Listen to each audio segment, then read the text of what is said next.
Welcome to Mind Peace. This is a space where you can let your day slowly fade away, where curiosity drifts softly in the background, like a lullaby for the mind, and where science becomes a gentle companion to rest. Tonight, we turn to one of the most intriguing and puzzling ideas in all of science and philosophy: the possibility that consciousness itself might be linked to the strange world of quantum physics, becomes a companion to rest, and where science drifts softly in the background, like a lullaby for the mind. Tonight, we're turning to one of the most intriguing and puzzling ideas in all of science and philosophy: the possibility that consciousness itself might be linked to the strange world of quantum physics. Before we begin, I'd love to know where in the world you're listening from. People tune in from every corner of the globe, and it's always fascinating to see the little constellation of viewers who gather here each night. If you're enjoying these quiet explorations, a gentle reminder to like the video and subscribe. And to those of you who are already subscribed, thank you so much for supporting this channel and helping it grow. And one more thing, if you'd like to explore the world a little closer to home, please check out our new channel, The Sleepy Geographer. You'll find the link waiting in the video description. Now, I hope this video isn't so fascinating that it keeps you wide awake until morning. But if the ideas happen to hold your attention longer than planned, at least you'll drift away having learned something wonderfully strange about the universe. So, let's settle in, breathe slowly, and let the mind wander. Because here is the question: could the secrets of our own awareness be hidden in the quantum fabric of reality itself? Consciousness is one of those things that everyone experiences intimately, but no one can quite explain. You wake each day into a world of thoughts, memories, and sensations. Yet when scientists peer into the brain, what they see are firing neurons, chemical messengers, and electrical patterns. The leap from those physical processes to the experience of being you with all the colors, emotions, and ideas that swirl in the mind is what many call the hard problem of consciousness. At the same time, quantum physics stands as one of the most successful yet bewildering theories in science. It describes the tiny building blocks of matter not as solid little marbles, but as clouds of probabilities, particles that can be in two places at once, entangled across space and influenced by the mere act of measurement. Quantum mechanics explains lasers, computers, and even the chemistry of life itself. But it also leaves us with puzzles about what reality actually is. It is perhaps no surprise then that some have wondered whether these two great mysteries, the enigma of the mind and the strangeness of the quantum world, might somehow be connected. Could the unusual behavior of particles be more than a curiosity of physics? Could it also hold a key to why we have inner lives, why we are aware, and why thoughts arise in the first place? Over the years, many thinkers, from respected physicists to speculative philosophers, have proposed ways that consciousness might emerge from quantum processes. Some have imagined that the brain works like a quantum computer, harnessing strange effects to give rise to creativity and awareness. Others have suggested that the act of observation itself, so central to quantum mechanics, requires a conscious mind, and that our awareness might play a role in shaping reality. But for every such suggestion, there has been skepticism. Most neuroscientists believe the brain can be fully explained by classical physics with no need to reach into the quantum domain. They argue that the warm, noisy environment of a brain is the last place fragile quantum effects could survive. To them, linking consciousness to quantum mechanics is more poetry than science. This video is an attempt to walk carefully between both sides, to explore the allure of the idea without overstating it, to share the difficulties without dismissing the wonder. You'll hear about the history of the theory, the arguments for and against, the evidence we do and don't have, and the cultural fascination that has made this one of the most talked about yet least proven ideas in science. So, as you drift into this journey, keep in mind that whether consciousness turns out to be quantum or not, the mystery of awareness remains one of the most beautiful puzzles of all. Tonight, we will wander slowly through the physics, the philosophy, and the speculation, gently exploring the possibility that the essence of thought might be written in the language of the quantum world. Consciousness is both the most ordinary thing in the world and the most extraordinary. You wake up every morning, and there it is ready to greet you. Thoughts appear, sensations flood in, memories drift to the surface. It feels obvious, almost effortless to be aware. And yet, when scientists try to explain what awareness actually is, they quickly find themselves staring into one of the deepest puzzles in all of science. Philosopher David Chalmers coined the phrase, "the hard problem of consciousness" in the 1990s to describe this enigma. The easy problems, as he put it, involve figuring out how the brain processes information, how neurons fire, how we react to stimuli, and how behavior arises. These questions are far from simple, but in principle, they seem solvable.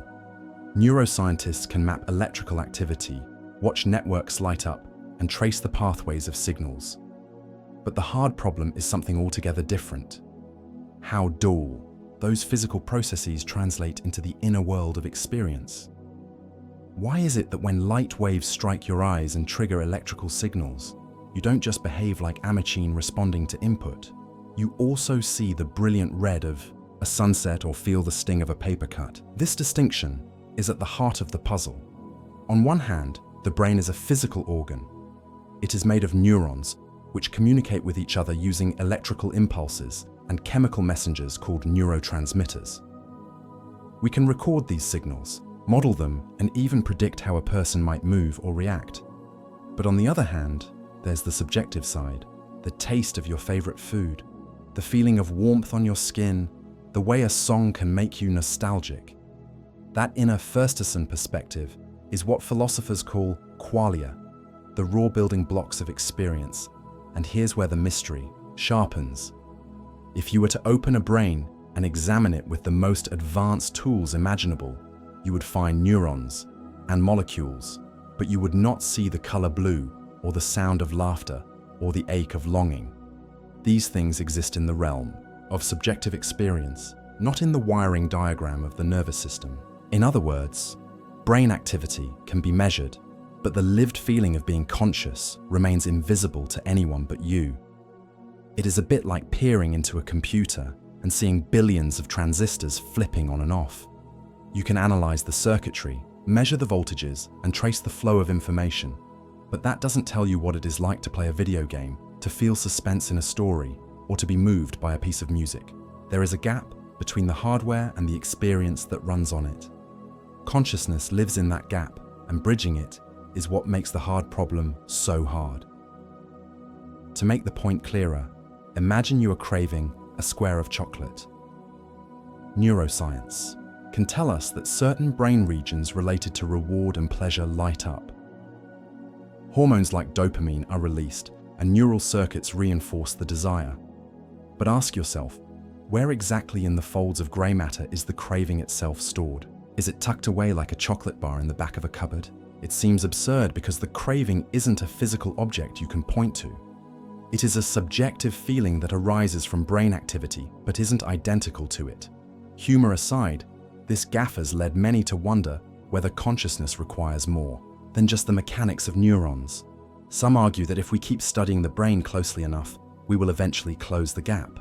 Others suspect there may be something fundamentally new to discover, that subjective experience might involve principles beyond the familiar rules of biology and classical physics. For centuries, philosophers have wrestled with this issue.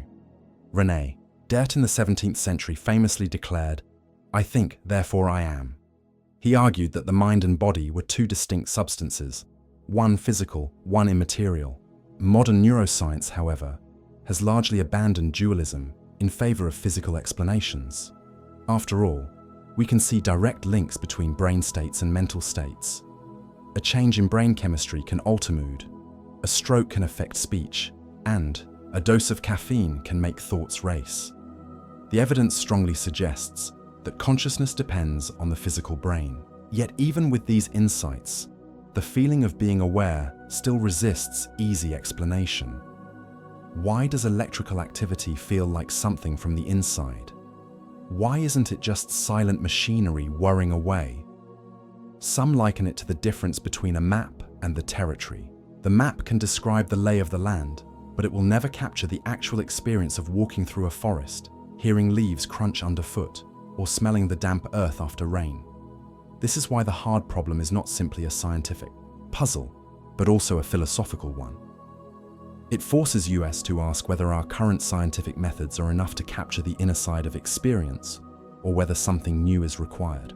Perhaps it is only a matter of time until neuroscience provides a full account. Or perhaps consciousness will remain forever beyond the reach of brain scans and equations. The difficulty also makes consciousness one of the most captivating subjects to think about before sleep. As you rest, awareness itself slips in and out of focus. Dreams appear carrying their own vivid experiences, even though your eyes are closed and your body is still. Then in deep sleep, awareness may vanish almost completely, only to return again when you awaken. All of this arises from the brain, yet none of it feels mechanical. It feels personal, mysterious, and strangely fragile. This sense of mystery is what draws so many thinkers, scientists, and philosophers to explore possible explanations. Consciousness might emerge from the known laws of physics, from the interactions of billions of neurons, or as some have speculated, it might connect to stranger aspects of reality, domains we're only beginning to understand. Whatever the case, it remains one of the greatest challenges of modern thought: how to explain not just how brains work, but why there is someone inside to witness the working at all. And until that question is fully answered, the experience of being conscious will remain both familiar and unfathomable. The everyday miracle that makes every other part of life possible. Quantum physics is often described as the strangest yet most successful theory in science.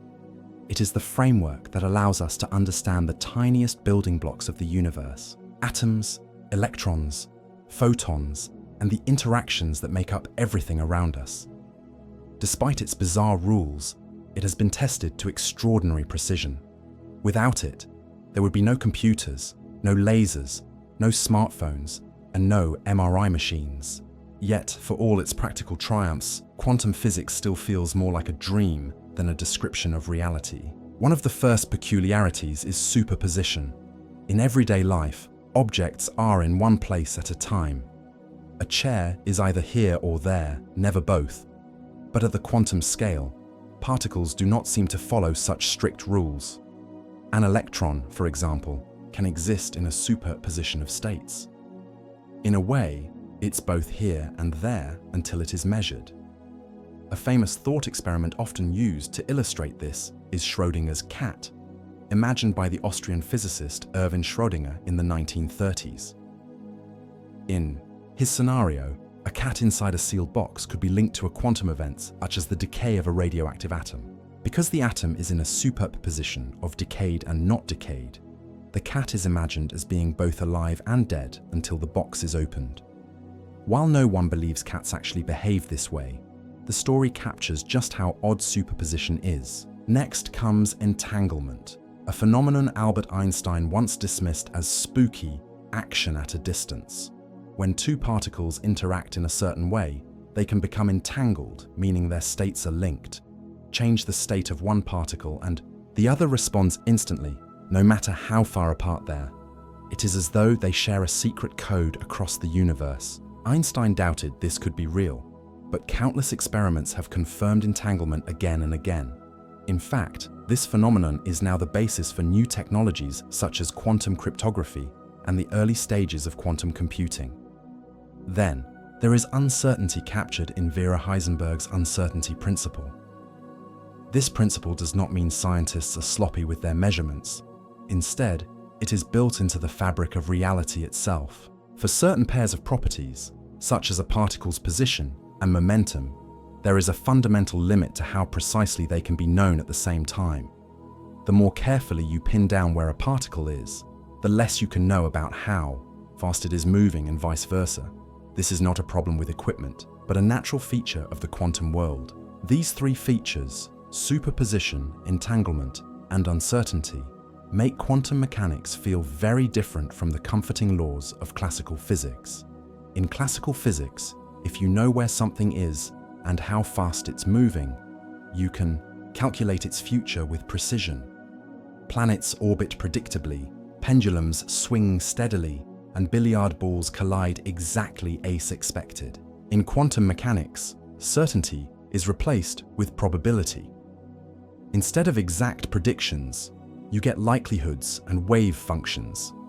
Nature, at its most fundamental level, appears to shimmer with possibilities until a measurement is made. It is this shimmering quality that tempts people to link quantum physics with consciousness. After all, the mind itself feels elusive. Thoughts seem to appear and vanish. Awareness flickers in and out of focus, and free will feels slippery to define.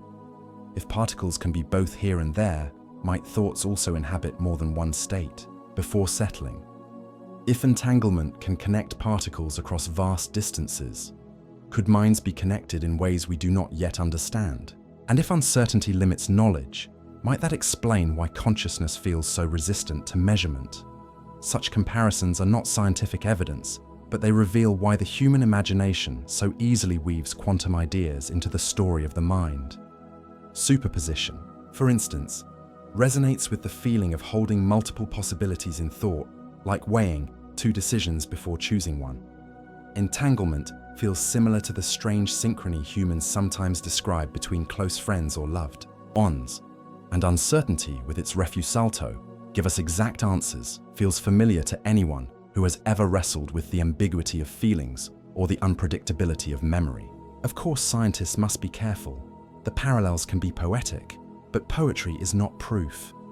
The brain is an organ made of cells and molecules, and there is no direct evidence yet that it uses quantum mechanics in the way a particle in a lab experiment does.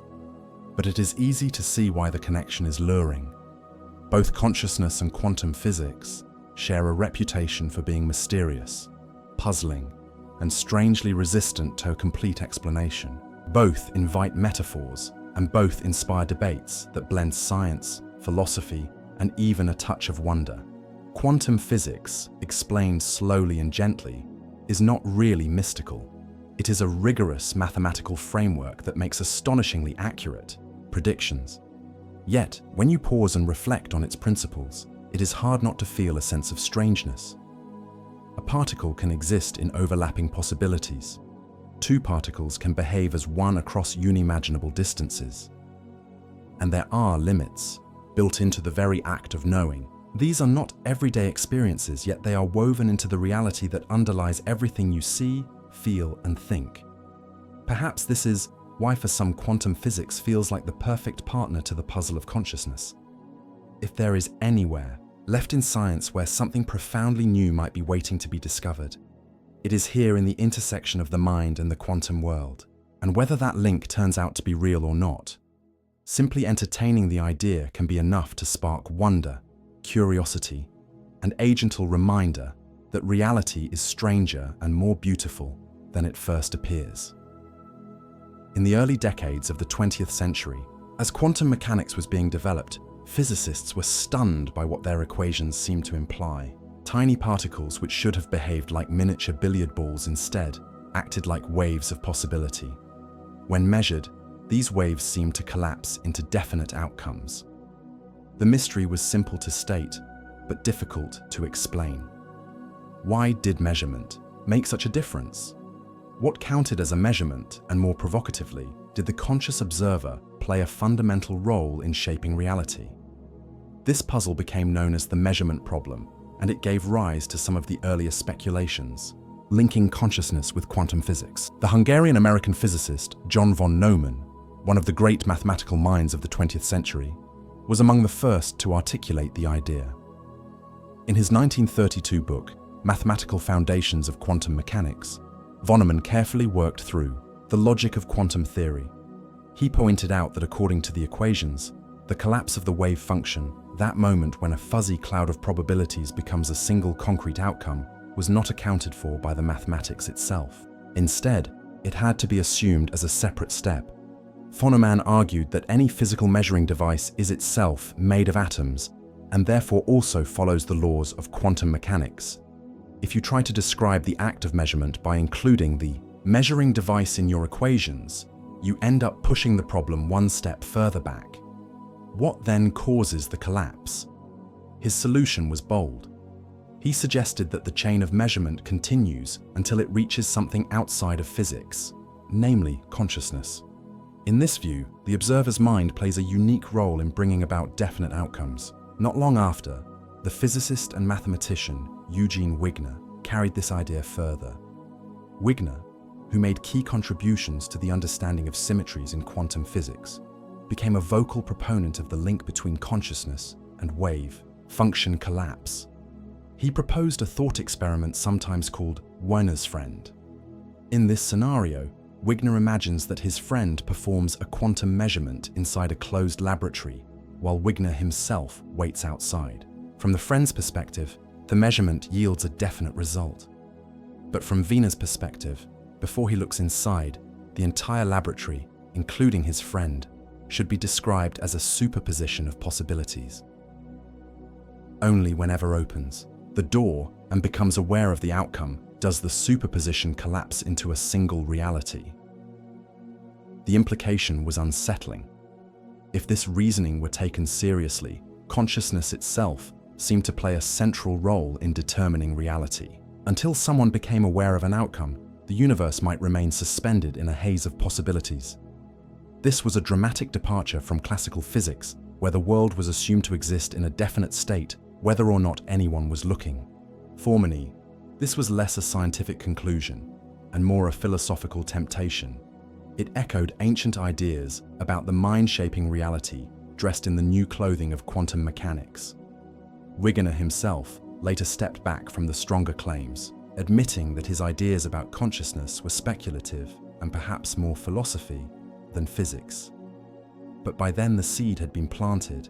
The notion that the mind might be woven into the fabric of quantum reality captured imaginations far beyond the physics community. It is important to pause here and note that most working physicists did not embrace this interpretation. The Copenhagen interpretation associated with Niels Bohr and Vera Heisenberg was far more modest. It treated the wave function as a tool for calculating probabilities rather than a literal description of reality. In this view, measurement causes collapse, but no special role for consciousness is required. The observer is simply part of the experimental setup, not a mystical participant, in the creation of the universe. Nevertheless, the allure of Vonneman and Wigner's ideas lingered. They seemed to offer a scientific foothold for one of the deepest questions of existence: why there is a conscious mind at all. If physics required consciousness to make sense, then perhaps the two mysteries were intertwined. It was an idea that resonated, not only with physicists, but also with philosophers, mystics, and later popular writers who saw in it a bridge between science and spirituality. Yet blending physics and philosophy is tricky business.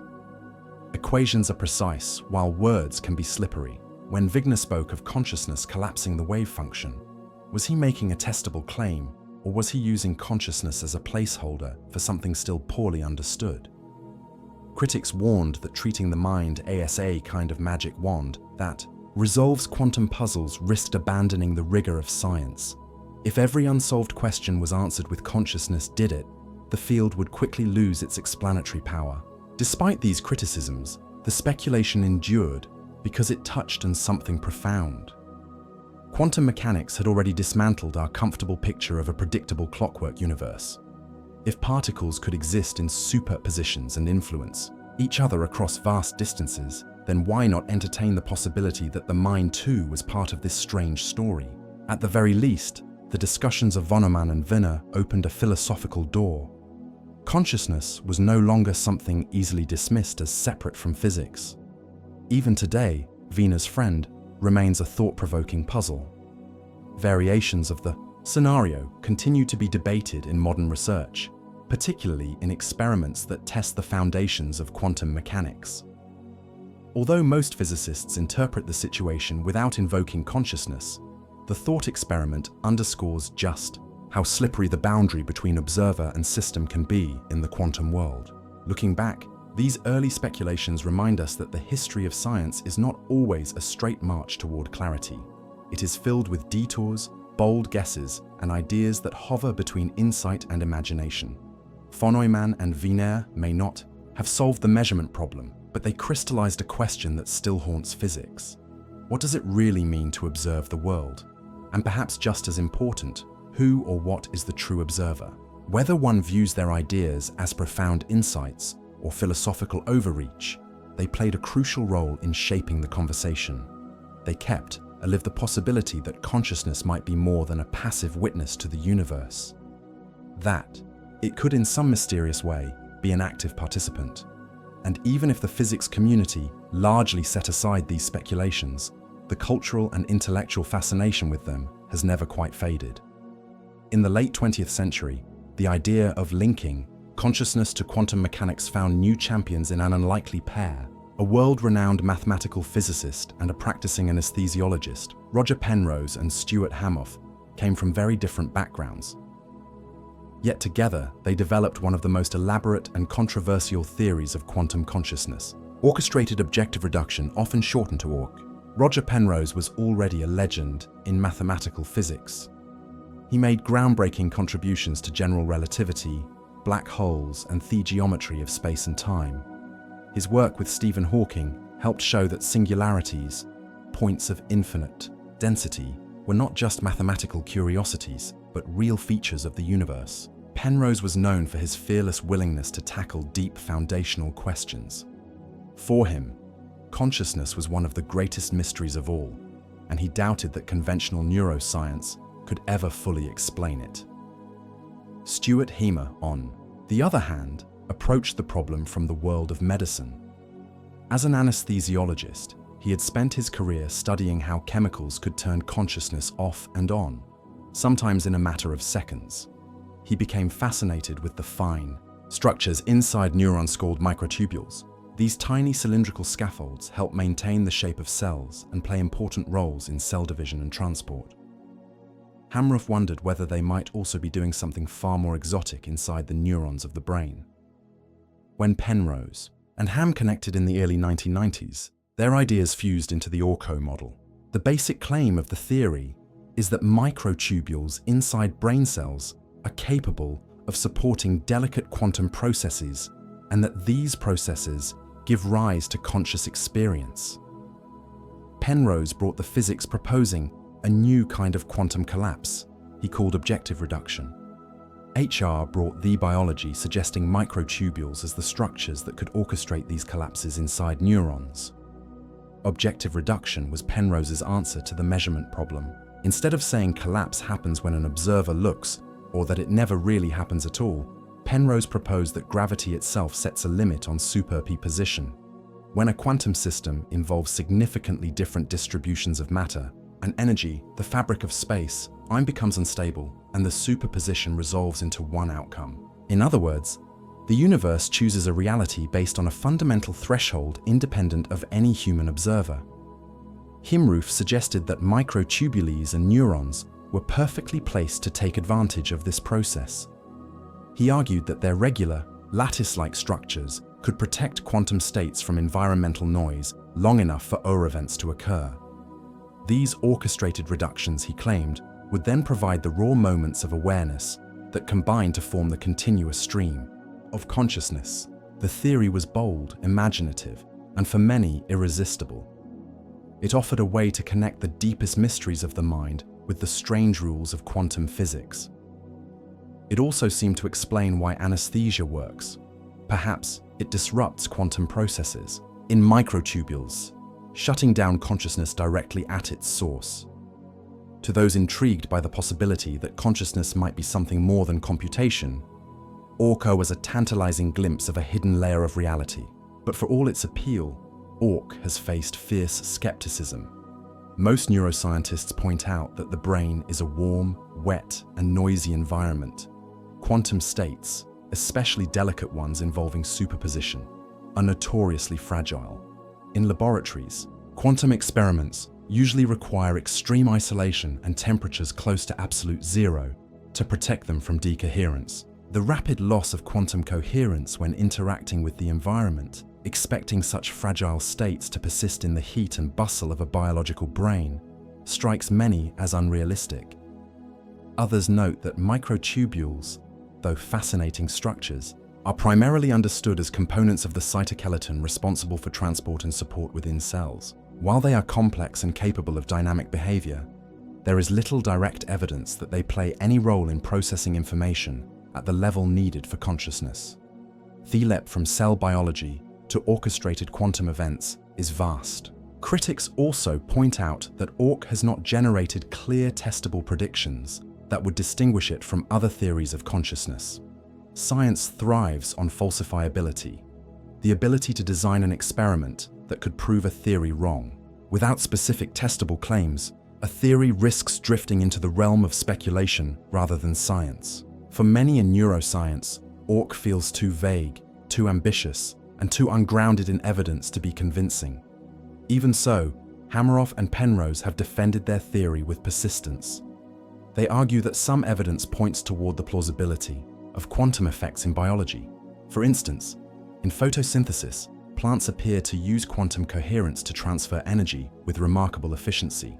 Birds may navigate using quantum entanglement in their retinas. If nature has found ways to use quantum mechanics in other biological systems, perhaps it could also do so in the brain. Supporters of ORO also highlight intriguing findings in neuroscience. Some studies suggest that anesthetics do interact with microtubules, though interpretations remain debated. Penrose and Hamath have also proposed ways that quantum vibrations in microtubules could be detected experimentally, although results so far remain inconclusive. What makes OR so captivating is not just the specifics of the model, but the way it bridges disciplines. It brings together physics, biology, philosophy, and even questions about the very nature of reality. It dares to suggest that consciousness is not just a byproduct of neural computation, but is tied to the fundamental structure of the universe. To those who find reductionist explanations of the brain unsatisfying, this theory provides a refreshing alternative, even if it may be more aspiration than demonstration. The skepticism, though, remains healthy. It is a reminder that while bold ideas can be inspiring, science requires more than inspiration. Theories must withstand scrutiny, produce evidence, and survive the harsh light of experimental testing. Many neuroscientists continue to believe that the brain's complexity, rather than exotic quantum effects, is enough to explain consciousness. In their view, ORCH-O is a captivating story, but not yet a scientific breakthrough. Still, one cannot deny the imaginative power of the idea. The image of quantum processes flickering inside microscopic scaffolds in your brain has a certain beauty. Whether or not it turns out to be true, it speaks to a deep human desire, the wish for our minds to be connected to the deepest fabric of the cosmos. It reminds us that science is not only about answers, but also about the courage to ask questions that lie at the very edge of what we know. And in that spirit, ORCH continues to spark curiosity and debate. It may never be proven, or it may one day find surprising support. For now, it stands as one of the most daring attempts to weave the mysteries of the quantum world with the mystery of being conscious, a theory perched delicately between science and philosophy, just as fragile, perhaps, as the quantum states it imagines. There is a reason why the idea of a quantum brain refuses to fade away despite skepticism. On the surface, it may seem far-fetched, but when people look closely at how unusual the mind is compared to other natural phenomena, the possibility starts to feel less like fantasy and more like a door worth leaving ajar. Tomony, consciousness seems too rich, too unpredictable, and too creative to be the result of purely classical mechanics. Quantum mechanics, with its shimmering probabilities and leaps beyond determinism, has a kind of resonance with the way our inner lives actually feel. One of the main arguments in favor of a quantum brain is coherence. In quantum physics, coherence refers to the ability of a system to maintain a superposition of states without collapsing into one outcome. In most environments, coherence is fleeting. A particle exposed to heat, vibration, or random interactions with its surroundings loses its quantum character almost instantly. But nature has surprised us.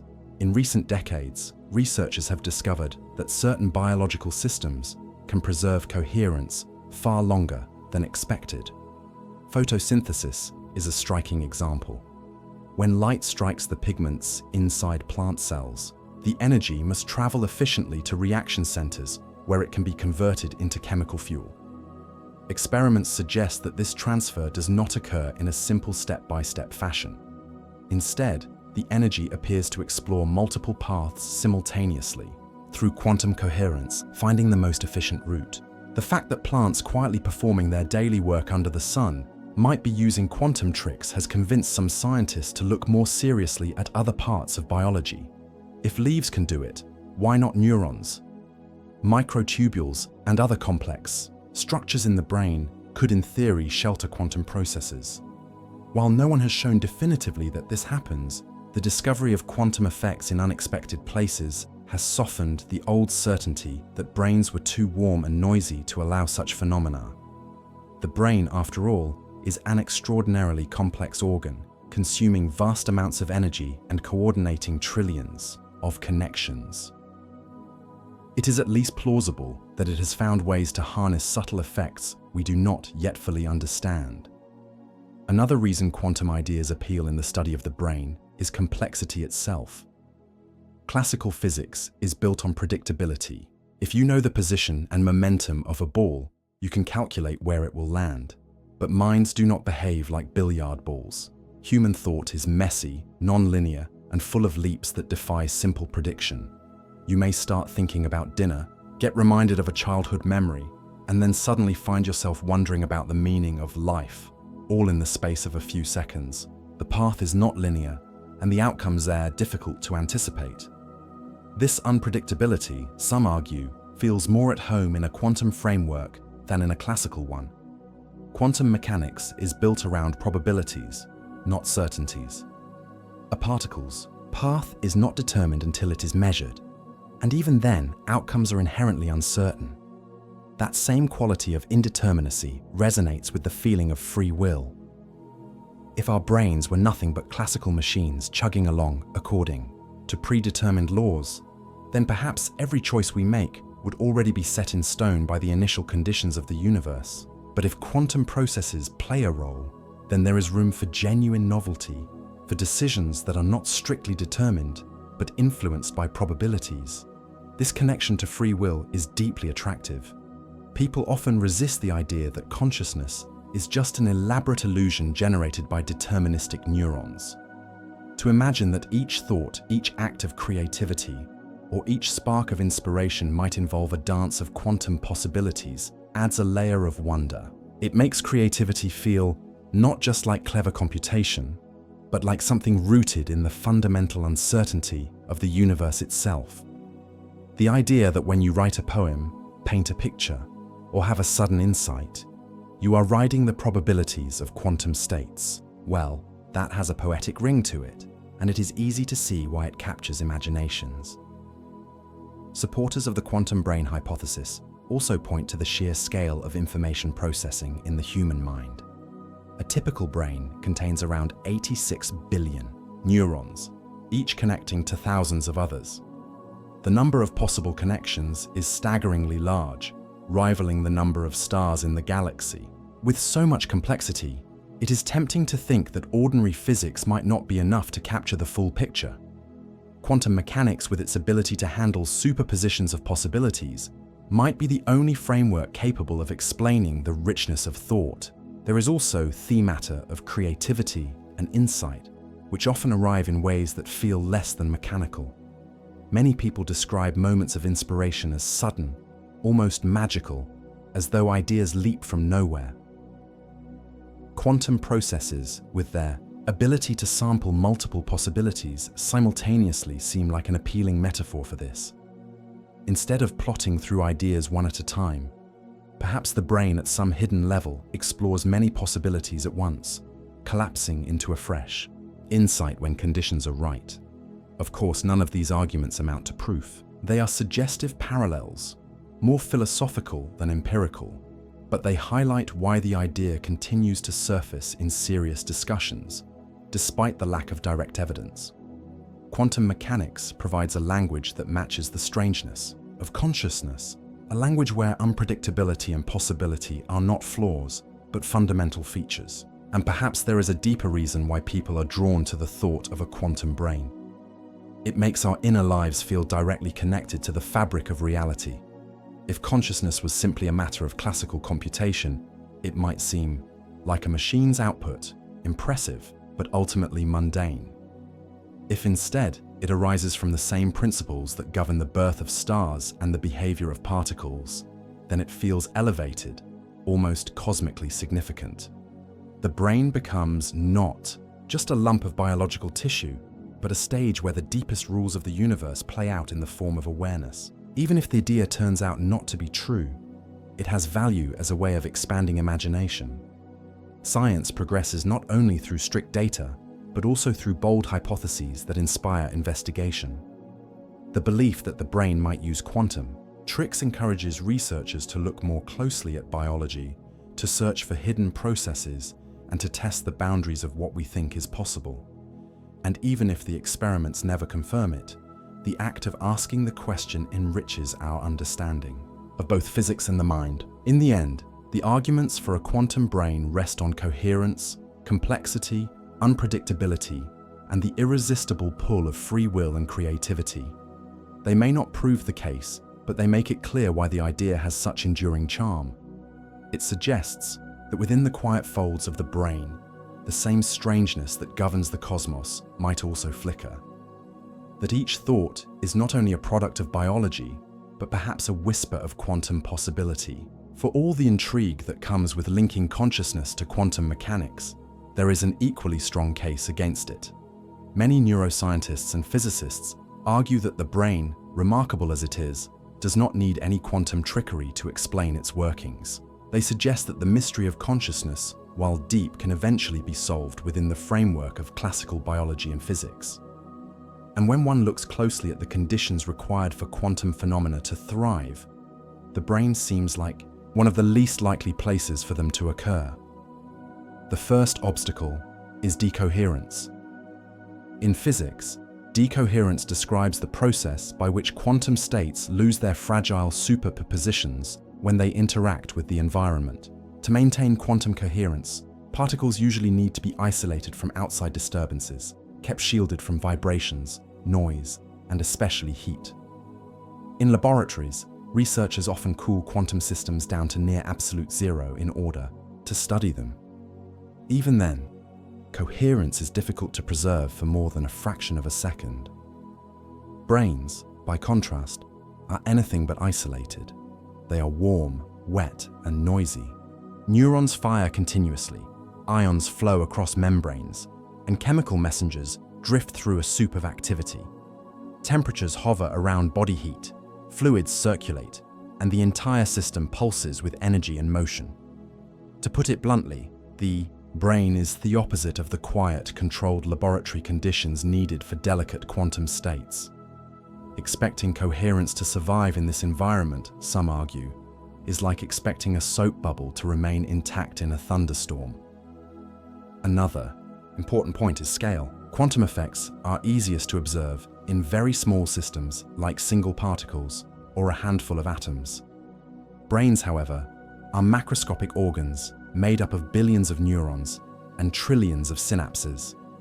While individual molecules inside neurons might display quantum behavior, scaling that up to account for the full richness of consciousness is a leap of magnitude. Critics argue that whatever quantum effects occur at the microscopic level are likely drowned out by the overwhelming complexity and noise of the system as a whole. Neuroscience also provides strong reasons to think that the brain functions perfectly, well without any need for quantum mechanics. Decades of research have shown clear links between patterns of neural activity and mental states.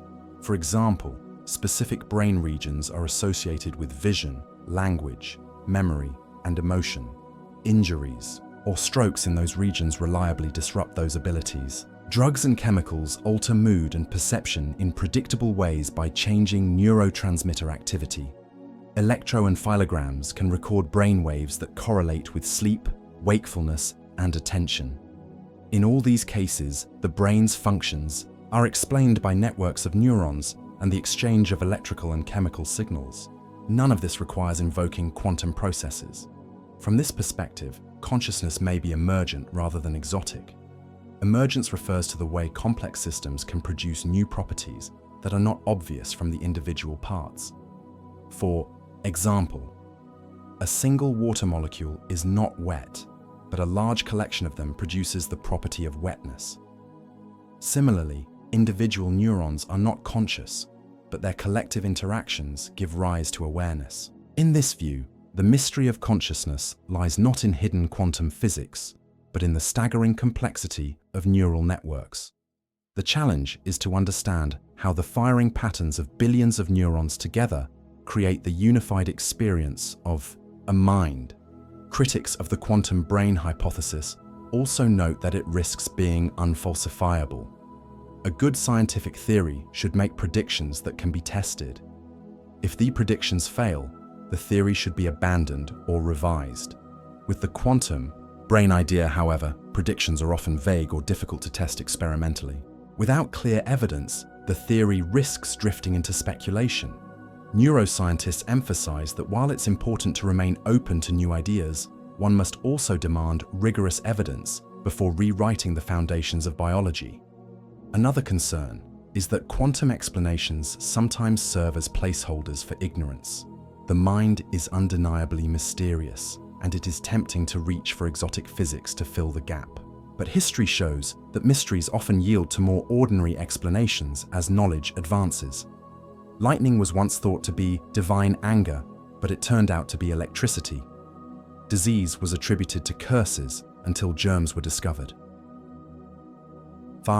Risk with quantum consciousness is that it becomes a kind of scientific mirage, impressive from a distance, but evaporating under closer inspection. Some neuroscientists also worry that the allure of quantum consciousness can distract from more promising avenues of research. Brain imaging technologies, computational models, and advances in neurobiology are steadily revealing how cognition and awareness arise from physical processes. These fields offer concrete progress grounded in observable evidence. Diverting too much attention towards speculative quantum models, they argue, could slow down the practical work of understanding and treating the brain. There is also a philosophical caution here.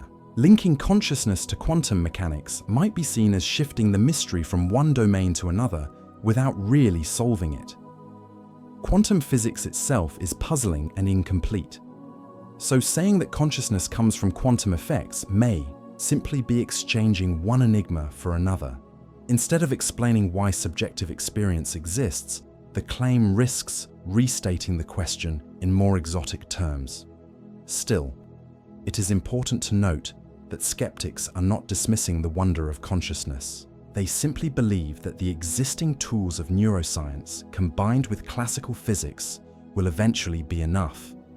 The fact that brain states correlate so tightly with mental states, that brain injuries so clearly affect consciousness, and that brain stimulation can reliably alter perception, suggests that the key lies in the physical structure and activity of the brain itself. And there is something elegant about this view. It suggests that consciousness is not a magical anomaly requiring new physics, but a natural product of evolution and biology. Just as the heart pumps blood and the lungs exchange oxygen, the brain generates awareness. The mystery lies in the details of how it does so, not in whether it needs special rules of reality to make it happen. The argument then is not that the brain is boringly classical, but that its complexity is enough to account for the richness of the mind. Brains are among the most intricate systems in the known universe. They may not need quantum mechanics to explain their workings any more than thunderstorms need new laws of physics to explain lightning. Sometimes the ordinary rules, when applied at immense levels of complexity, are extraordinary enough. In this light, the skeptical case is clear. Consciousness, they argue, is indeed mysterious, but it is not miraculous. It emerges from the vast, intricate dance of neurons, and chemistry. It does not require superpositions inside microtubules or entanglement across synapses. It requires only that we keep studying the brain in ever greater detail, peeling back the layers until the mystery yields to understanding. Whether or not that final explanation will ever capture the essence of what it feels like to be conscious remains uncertain. But for many neuroscientists, the answer lies not in quantum physics, but in the extraordinary possibilities of biology itself. Quantum physics might sound like something reserved for physicists hunched over chalkboards or engineers tinkering with lasers. But in recent years, scientists have uncovered evidence that nature itself may have been using quantum tricks long before humans ever discovered them. This surprising field, known as quantum biology, explores how living systems may take advantage of the weird rules of quantum mechanics. While the subject is still developing, a few striking examples have already emerged, showing that the strange can sometimes be found in the everyday. Perhaps the best-known case is photosynthesis, the process by which plants, algae, and some bacteria convert sunlight into chemical energy. On the surface, it seems straightforward. Light is absorbed by pigments, and the energy is passed along to reaction centers where it drives the production of sugars. But experiments probing the details of this process have revealed something unexpected. The energy transfer is astonishingly efficient, much more so than one might expect if it simply hopped from molecule to molecule in a random stepwise fashion. Instead, evidence suggests that the energy exists in a quantum superposition as it moves, simultaneously sampling multiple pathways and settling on the most efficient route. In laboratory experiments with ultra-fast lasers, researchers have observed patterns of quantum coherence in light harvesting complexes, hinting that these biological systems maintain delicate quantum states at warm temperatures. In other words, when you look at a leaf catching sunlight, you might be witnessing quantum mechanics at work in a garden. The idea that nature discovered a way to exploit coherence billions of years before human physicists struggled to preserve it in their labs is both humbling and inspiring. Another intriguing example comes from the animal kingdom, specifically in the navigation of birds. Many species migrate across vast distances with uncanny precision, often traveling thousands of kilometers without getting lost. One theory proposes that some birds use the Earth's magnetic field as a kind of invisible map. But how do they sense something so subtle? A leading hypothesis is that they rely on quantum entanglement inside proteins called cryptochromes located in their eyes. According to this idea, when light hits the cryptochrome molecules, it excites pairs of electrons into entangled states. The orientation of these states is influenced by Earth's magnetic field, altering chemical reactions in a way the bird can detect. This effectively allows the bird to see magnetic fields superimposed over its vision like a hidden compass. While research is ongoing, behavioral experiments support the idea that disrupting entanglement could interfere with a bird's ability to navigate. If true, it would mean that tiny quantum effects help guide creatures across continents. The sense of smell provides yet another possible example of quantum biology. The traditional explanation for alaction is that odorant molecules fit into receptors in the nose like keys in locks, triggering signals to the brain. While this explains much, it leaves certain puzzles unsolved. For instance, some molecules with nearly identical shapes smell very different, while others with different shapes smell strikingly similar. An alternative theory suggests that smell may involve not just shape, but also quantum vibrations. In this model, odorant molecules vibrate at specific frequencies. When bound to receptors, these vibrations may allow electrons to tunnel across a gap, a distinctly quantum process.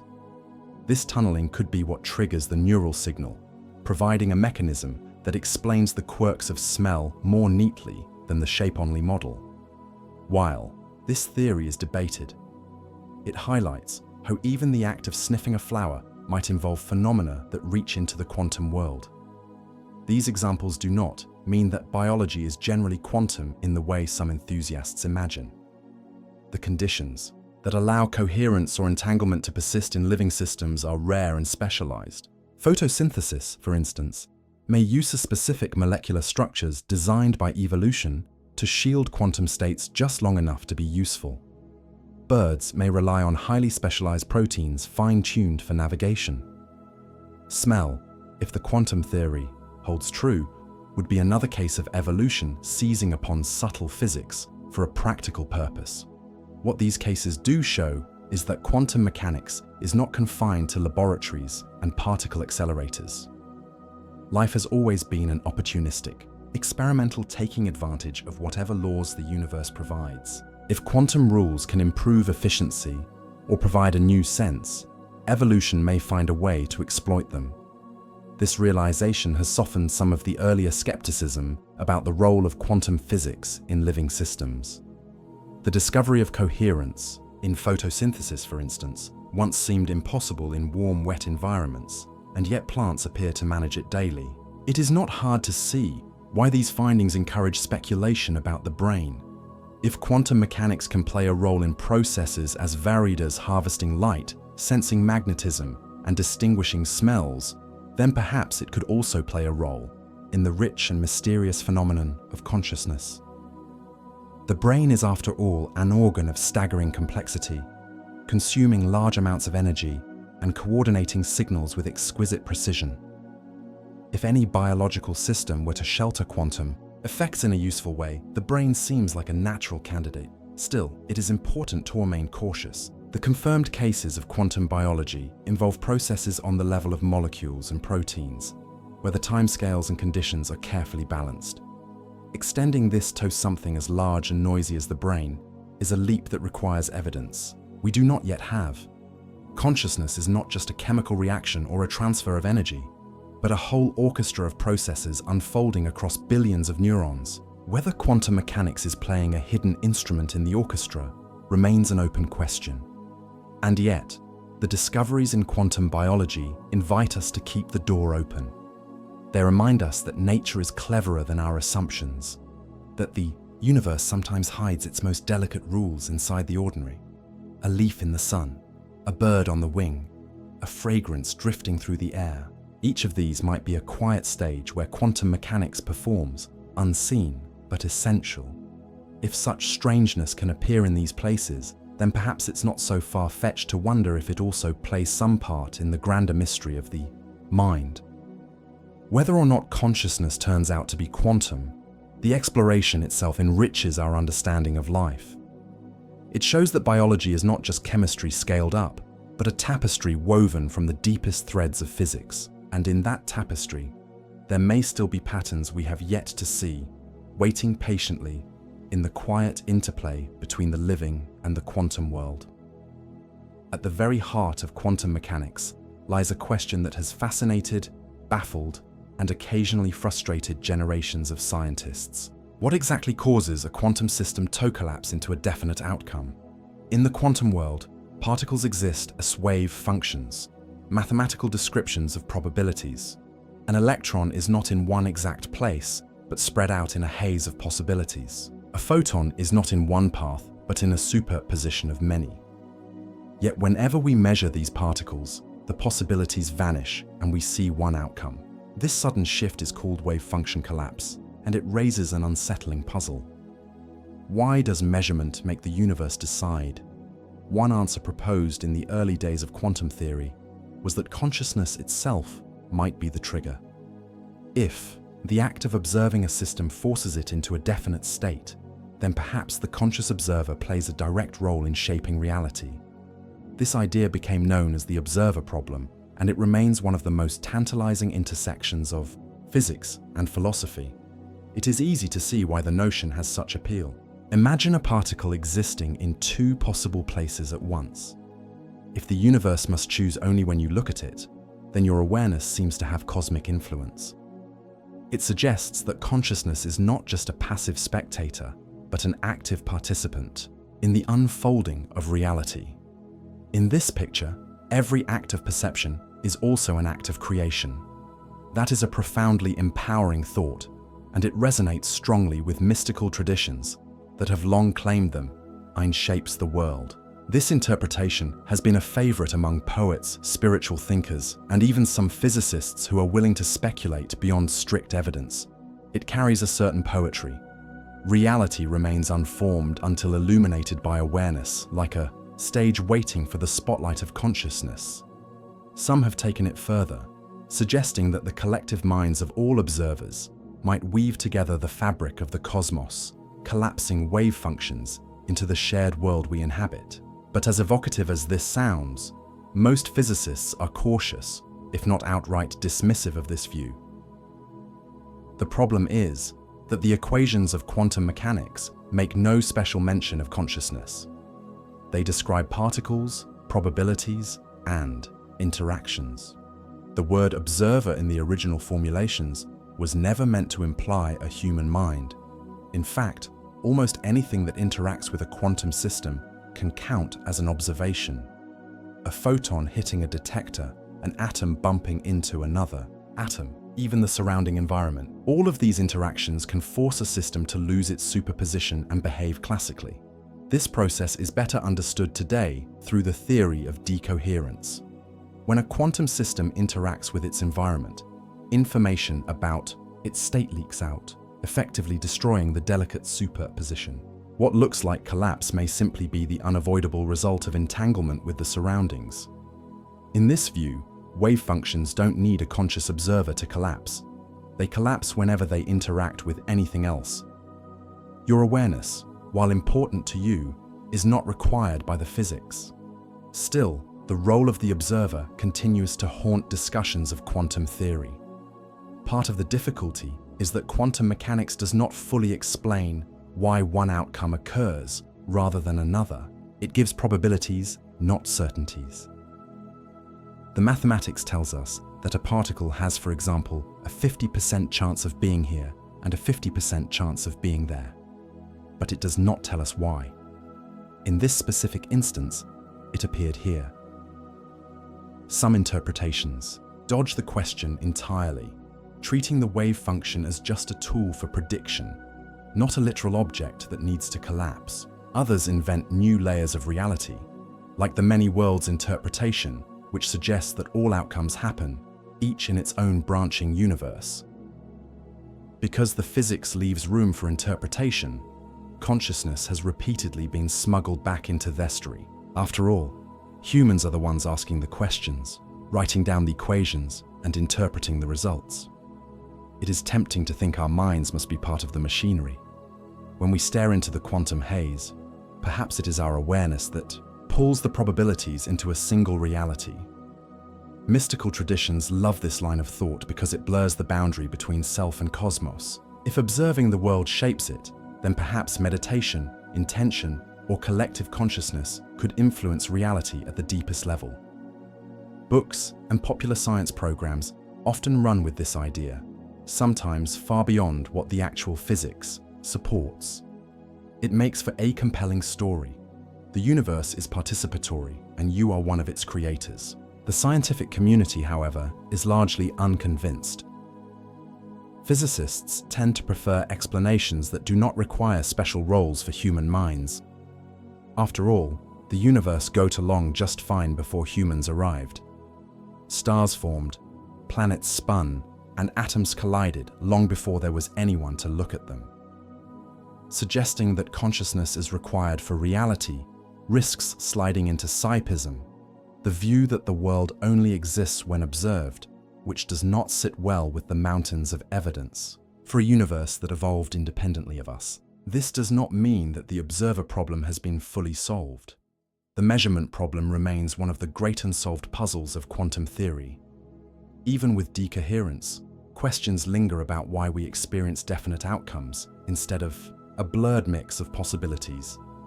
Consciousness may not be the answer, but the mystery is real. The debate highlights a broader truth about science. Sometimes our theories work perfectly in practice, while leaving us philosophically unsatisfied. Quantum mechanics predicts experimental outcomes with breathtaking accuracy. Yet when we ask what the mathematics means, we find ourselves in a maze of interpretations. Into that maze, consciousness often wanders, bringing with it both inspiration and confusion. For now, the surface statement is that there is no evidence that human awareness collapses wave functions. Quantum systems behave as they do because of the mathematics and interactions with their environments, not because someone happens to be watching. But the persistence of the observer problem shows that people hunger for a deeper connection between mind and world. And quantum mechanics provides fertile ground for such imaginings. Whether or not consciousness has any role in collapse, the idea itself continues to inspire. It reminds us that science and philosophy often travel together, that equations can stir the same sense of wonder as poetry, and that mysteries at the edge of knowledge are places where curiosity thrives. Even if the observer is not the creator of reality, the act of observing, of asking questions, of seeking to understand, is one of the most profoundly human things we can do. The measurement problem is one of those puzzles that makes quantum mechanics feel less like a neat set of equations and more like an unfinished riddle. The mathematics says that a particle can exist in a superposition of states with its position, momentum or spin described as a cloud of probabilities. Yet the moment we measure it, the haze vanishes and a single outcome appears. Why should measurement hold such power? Why does the world of possibilities narrow to one definite reality when an observation is made? And what exactly counts as a measurement? These questions are at the heart of the measurement problem, and they have inspired a host of interpretations, each trying to make sense of how the quantum world becomes the everyday one we experience.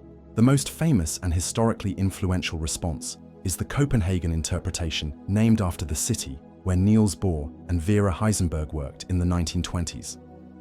According to this view, the wave function is not a literal picture of reality, but a mathematical tool for predicting outcomes.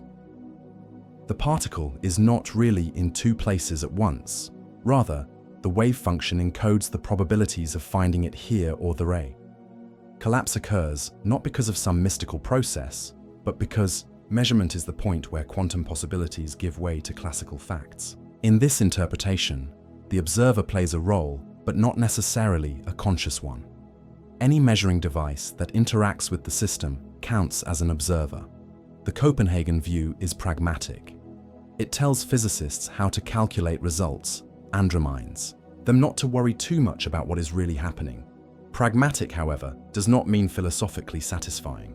Critics of Copenhagen point out that it leaves a gap between the quantum description and the classical world we see. Where exactly is the dividing line? Does collapse happen when an electron hits a detector? When the detector registers a signal? When a human looks at the display? The Copenhagen view never fully clarifies this, leading some to accuse it of sweeping the mystery under the rug. In contrast, the many worlds interpretation proposed by Hugh Everett in the 1950s takes a radically different approach. According to this view, the wave function never collapses at all. Instead, all possible outcomes happen, each in its own branch of the universe. When you measure a particle that could be in two states, reality splits, and there are now two versions of you, each seeing a different result. These branches do not interact.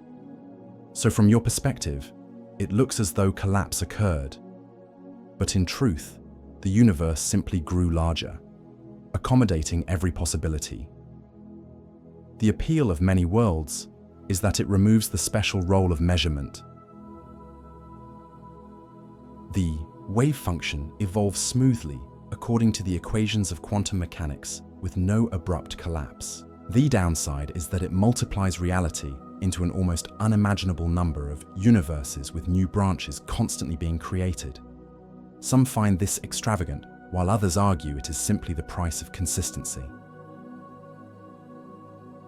To its supporters, many worlds is elegant because it does not require any ad hoc rules. To its detractors, it feels like trading one mystery for another, expanding the cosmos into a sprawling multiverse to avoid a collapse no one fully understands.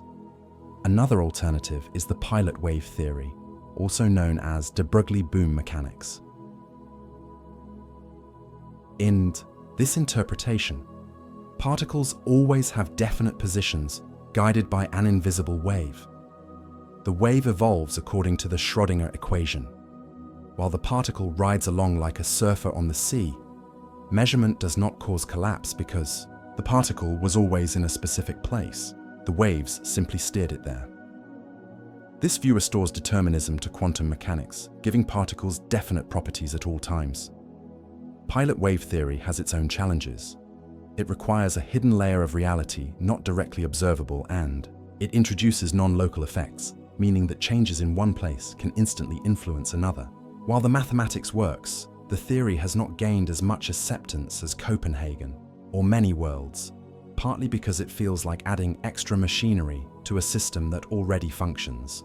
Across all these interpretations, one theme is clear: consciousness is not required. The measurement problem arises not because human minds are special, but because quantum theory itself is incomplete in how it describes the transition from probabilities to actual events. Modern physics explains collapse in terms of decoherence, the interaction of quantum systems with their environments. When a particle interacts with countless atoms, its delicate superposition rapidly unravels, leaving only the classical outcome we observe. Consciousness plays no role in this process. Yet, despite this, the language of observers has always made it tempting to imagine that the mind matters. The very word measurement implies someone doing the measuring, which opens the door to interpretations where awareness becomes fundamental. For those drawn to mysticism or philosophy, this is irresistible. Perhaps the act of observation by a conscious mind does collapse wave functions, weaving reality from possibility. Physicists, however, remain cautious. The history of science is filled with examples of human-centered explanations that later proved unnecessary. The Earth once seemed like the center of the cosmos until astronomy showed otherwise. Life once seemed to require a mysterious vital force until biology revealed chemistry at its core. Consciousness may be the next frontier where a human-centered view gives way to a more universal explanation. In the end, the measurement problem remains unsolved, but not for lack of trying. Copenhagen offers a pragmatic way forward. Many worlds removes collapse entirely, and pilot wave introduces hidden guidance.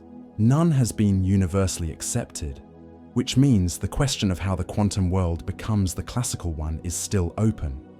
What these interpretations do share is our refusal to grant consciousness a privileged role. The brain may be mysterious, but in physics, measurement is something any physical interaction can accomplish. This does not make the observer problem less fascinating. It continues to remind us that even our most successful theories leave room for wonder, ambiguity, and imagination. Whether the universe collapses, branches, or guides particles along hidden waves, it is still a reality, stranger than common sense suggests. Consciousness may not decide outcomes, but it does decide to ask questions. And perhaps that in itself is its greatest role in the quantum story. When people first hear about the possibility that consciousness might be linked to quantum mechanics, it sounds like a natural match. Both are mysterious, both are strange, and both resist simple explanations. But many neuroscientists argue that this is a case of two enigmas being forced together without necessity. To them, the brain already contains everything needed to generate awareness without borrowing exotic tricks from subatomic physics. Consciousness, they suggest, may be extraordinary, but it is not supernatural, and it certainly does not require rewriting the laws of biology. One of the strongest points in favor of a classical explanation for consciousness is the enormous progress neuroscience has already made. Over the past century, researchers have traced thought, emotion, and memory to specific regions and circuits in the brain. The visual cortex processes what you see. The hippocampus consolidates memories. The amygdala shapes fear and emotion, and the prefrontal cortex guides planning and decision-making. Electrical activity in these regions correlates tightly with mental states. When neurons in certain areas are stimulated, they can induce sensations or movements. When regions are damaged, the abilities they support are impaired or lost. These are not vague associations. They are robust, repeatable findings that show the mind depends directly on brain structure and activity. The brain's behavior also follows clear principles of computation and communication. Neurons exchange signals using electrical impulses called action potentials. These spikes travel down axons, jump across synapses, and trigger chemical messengers that activate other neurons. Networks of these connections form circuits that integrate information. At any given moment, billions of neurons are firing in intricate patterns, producing waves of activity that can be measured with electrodes or brain imaging techniques. Electroencephalograms, for example, reveal brain waves that change with sleep, wakefulness, and attention. Functional MRI scans show how regions light up during tasks like reading, remembering, or imagining. None of this requires invoking quantum physics. Another powerful concept is emergence. Emergent behavior occurs when complex systems display properties not obvious from their individual parts. Water molecules are not wet, but a collection of them creates the sensation of wetness. Ants are simple creatures, but their colonies display complex social organization. In the same way, consciousness may be an emergent property of networks of neurons. Individual neurons are not conscious, but their coordinated activity gives rise to awareness. This view does not diminish the mystery of consciousness. Instead, it places it within the framework of complexity science. The brain, with its 86 billion neurons and trillions of connections, is one of the most complex systems known to exist. If anything is capable of producing new properties through emergence, it is the brain. Skeptics of quantum consciousness also point out that determinism does not rob us of richness. The unpredictability and creativity of human thought can arise from classical systems without needing quantum uncertainty. Chaotic dynamics in classical physics can create behavior that is effectively unpredictable, even if it follows strict rules. The weather, for example, is governed by classical equations, yet its complexity makes it notoriously difficult to forecast beyond a few days. Similarly, the brain may follow deterministic processes at the level of neurons while still producing thought patterns that feel free, creative, and novel. Complexity itself is enough to generate surprise. Another reason neuroscientists remain confident in classical explanations is the ability to manipulate consciousness directly. Anesthetics can reliably switch awareness off and on, acting on neurotransmitter systems in the brain. Psychedelic drugs alter perception by binding to serotonin receptors.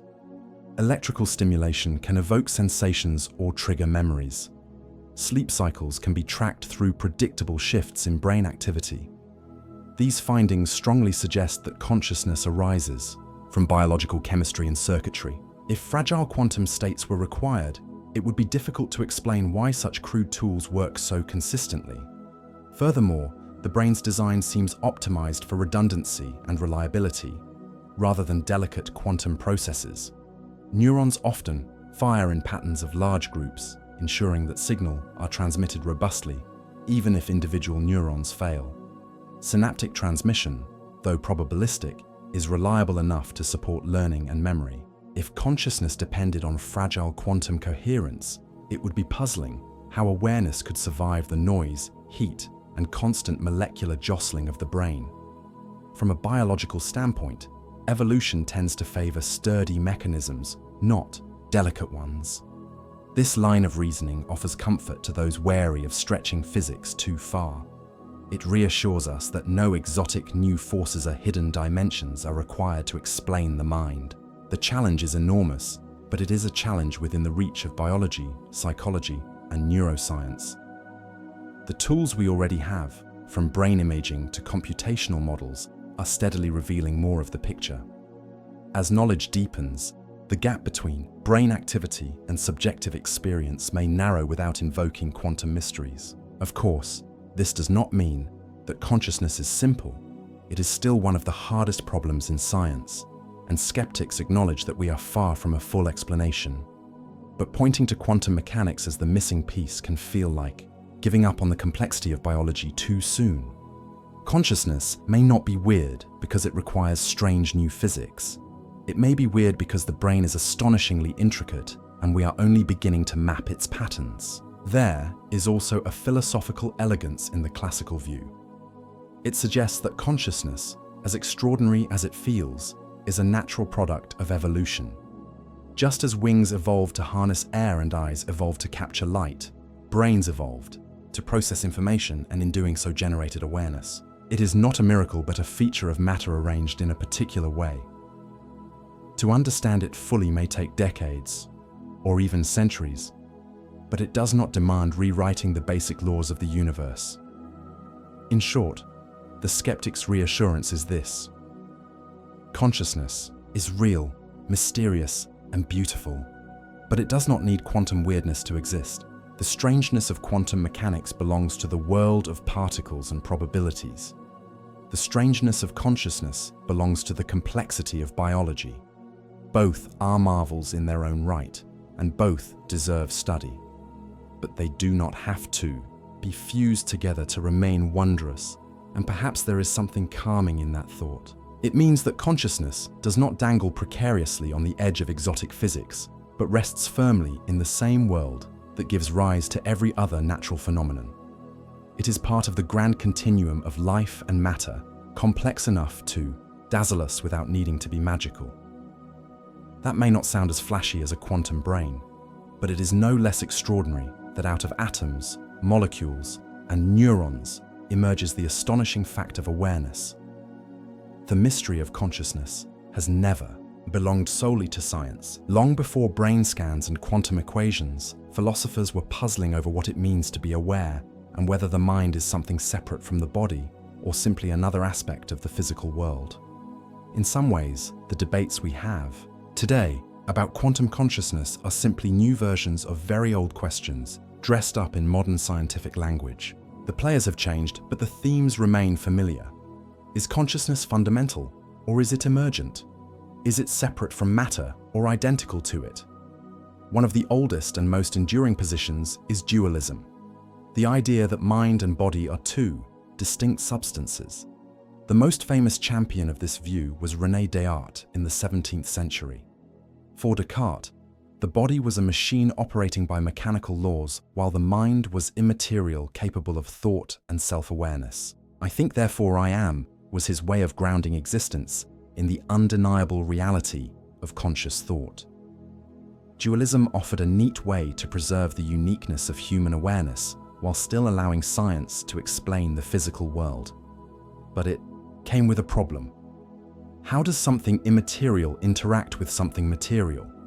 If the mind is not made of atoms, how does it move the body, influence speech, or cause a hand to reach for a cup of tea?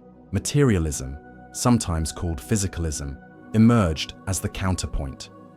According to this view, everything that exists is physical. Consciousness, no matter how mysterious it feels from the inside, arises from material processes in the brain. In this framework, neurons and chemistry are enough. No extra ingredients are required. Materialism gained strength as science advanced, showing again and again that phenomena once attributed to spirits or souls could be explained by physical causes. The heart pumps blood, digestion is chemistry, lightning is electricity, and so on. For materialists, consciousness is the last great mystery to yield to this approach, not an exception to it. Between these poles lies panpsychism, a view that has enjoyed a revival in recent years. Panpsychism suggests that consciousness is not something that suddenly emerges when matter becomes complex enough, but something intrinsic to matter itself. According to this perspective, everything has some degree of inner experience from atoms to humans.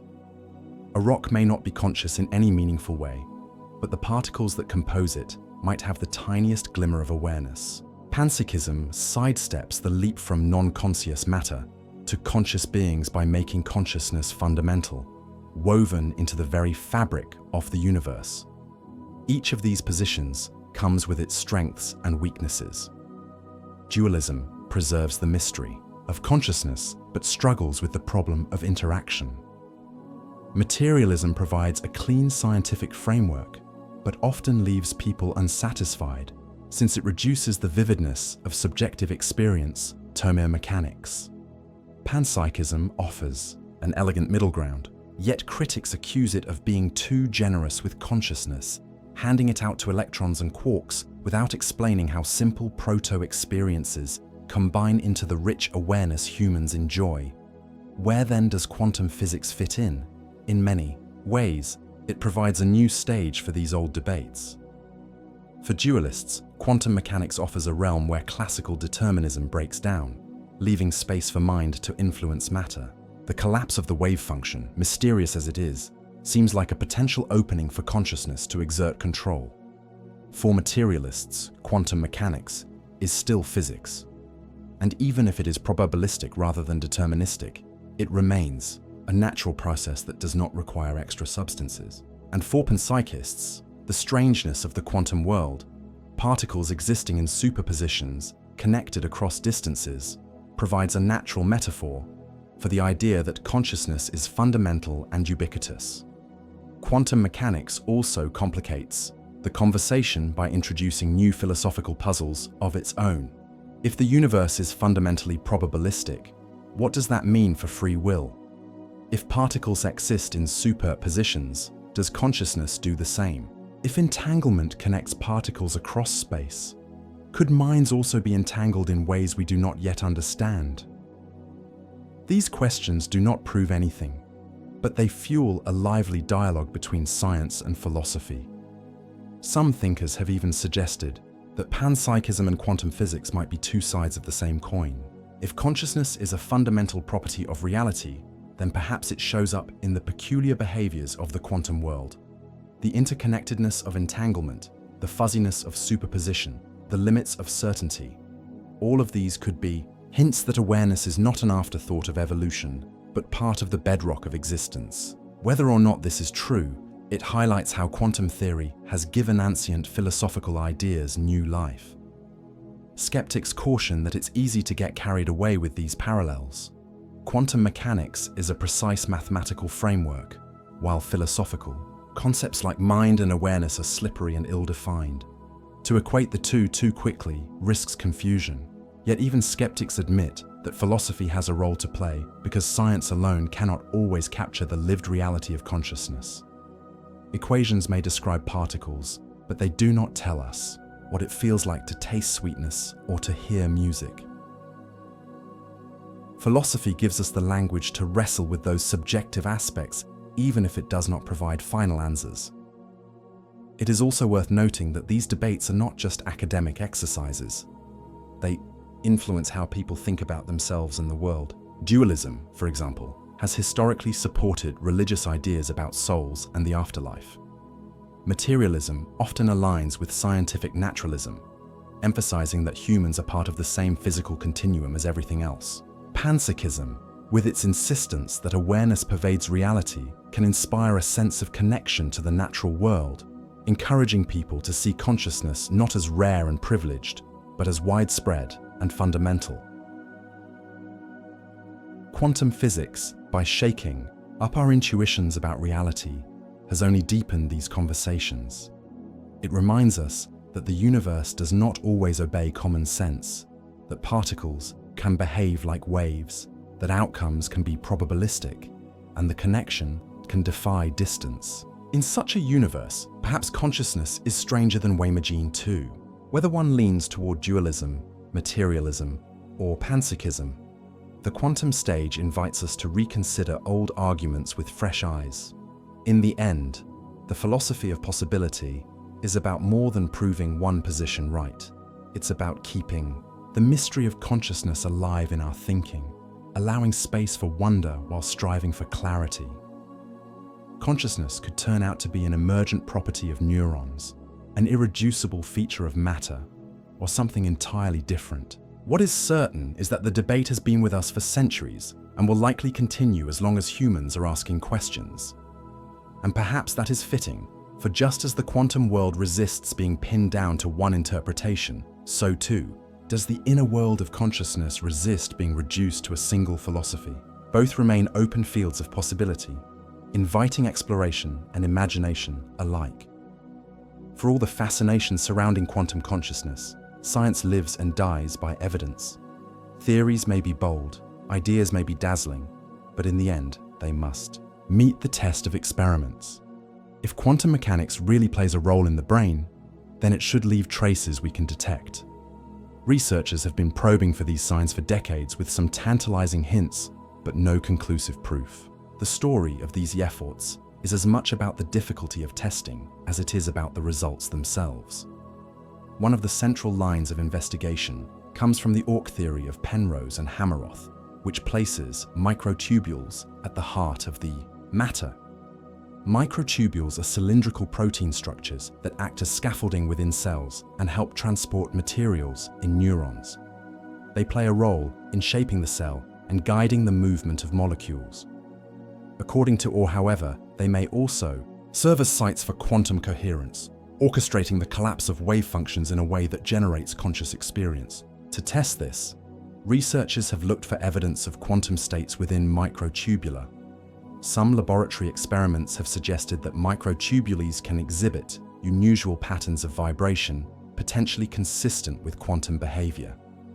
For example, certain studies using spectroscopy have reported resonances that might indicate coherent oscillations within microtubule proteins. Other work has explored whether anesthetics known to switch off consciousness interact with microtubules in ways that could disrupt such processes.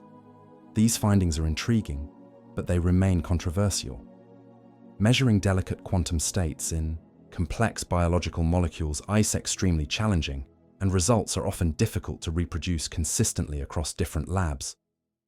Another challenge is that even if microtubules display coherence under certain conditions, that does not prove the coherence is robust enough to survive in the warm, noisy environment of the brain, or that it plays any meaningful role in awareness. Quantum coherence in biology has been confirmed in systems like photosynthesis, but those involve short-lived effects optimized by evolution for very specific purposes. Whether microtubules can achieve something similar inside neurons is still an open question. Beyond microtubules, brain imaging techniques have also been used to search for hints of quantum behavior. Technologies like electroencephalography and functional MRI allow scientists to measure patterns of neural activity across the brain. While these methods provide remarkable insights into how regions coordinated during thought, memory, and emotion, they have not revealed anything that requires quantum mechanics for explanation. The patterns of activation can generally be described in terms of classical networks of neurons communicating through well-understood electrochemical processes. Some researchers have proposed more exotic tests.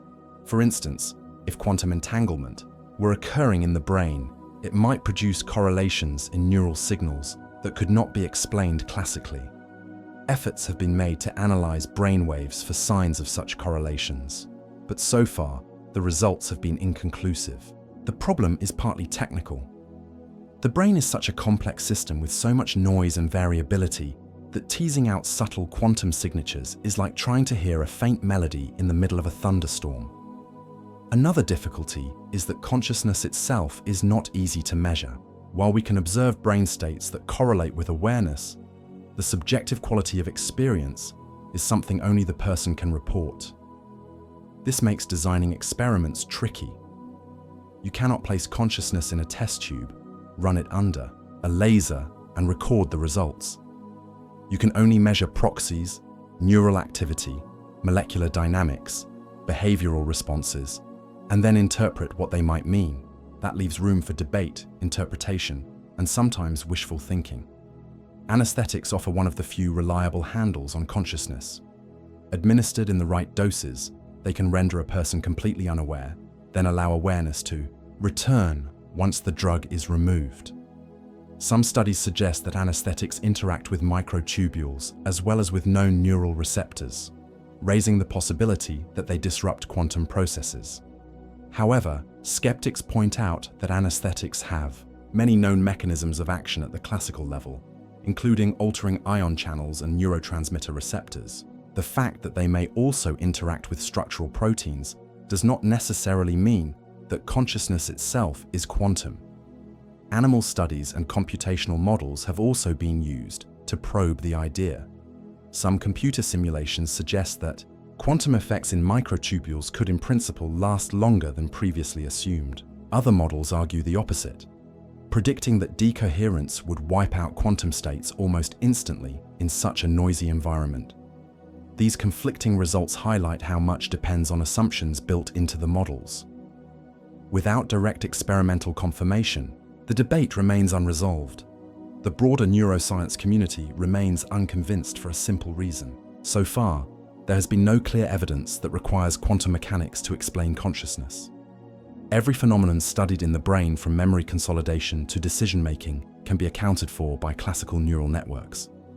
This does not prove that quantum processes are absent, but it does suggest they are not necessary to explain what we observe. Why is hard evidence so elusive? Partly because the brain is an extraordinarily difficult system to study.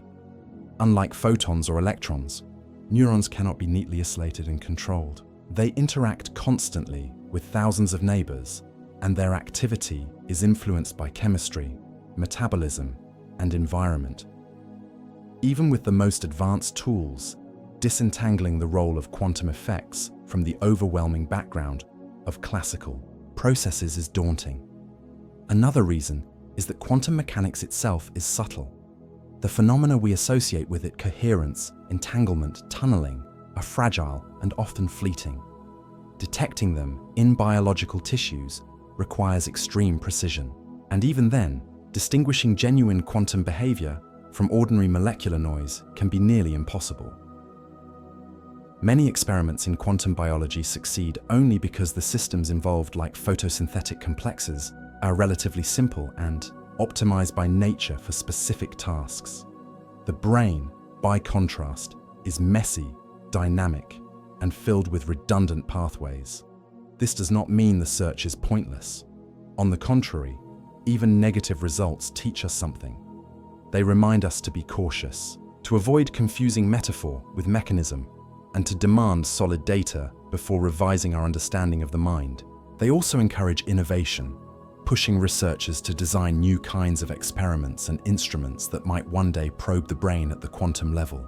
For now, the balance of evidence leans towards skepticism. Consciousness does not appear to require quantum mechanics, at least not in any form we can currently measure. The tantalizing hints, microtubule vibrations, anesthetic interactions, unusual correlations remain intriguing but inconclusive. They are sparks, not yet a fire.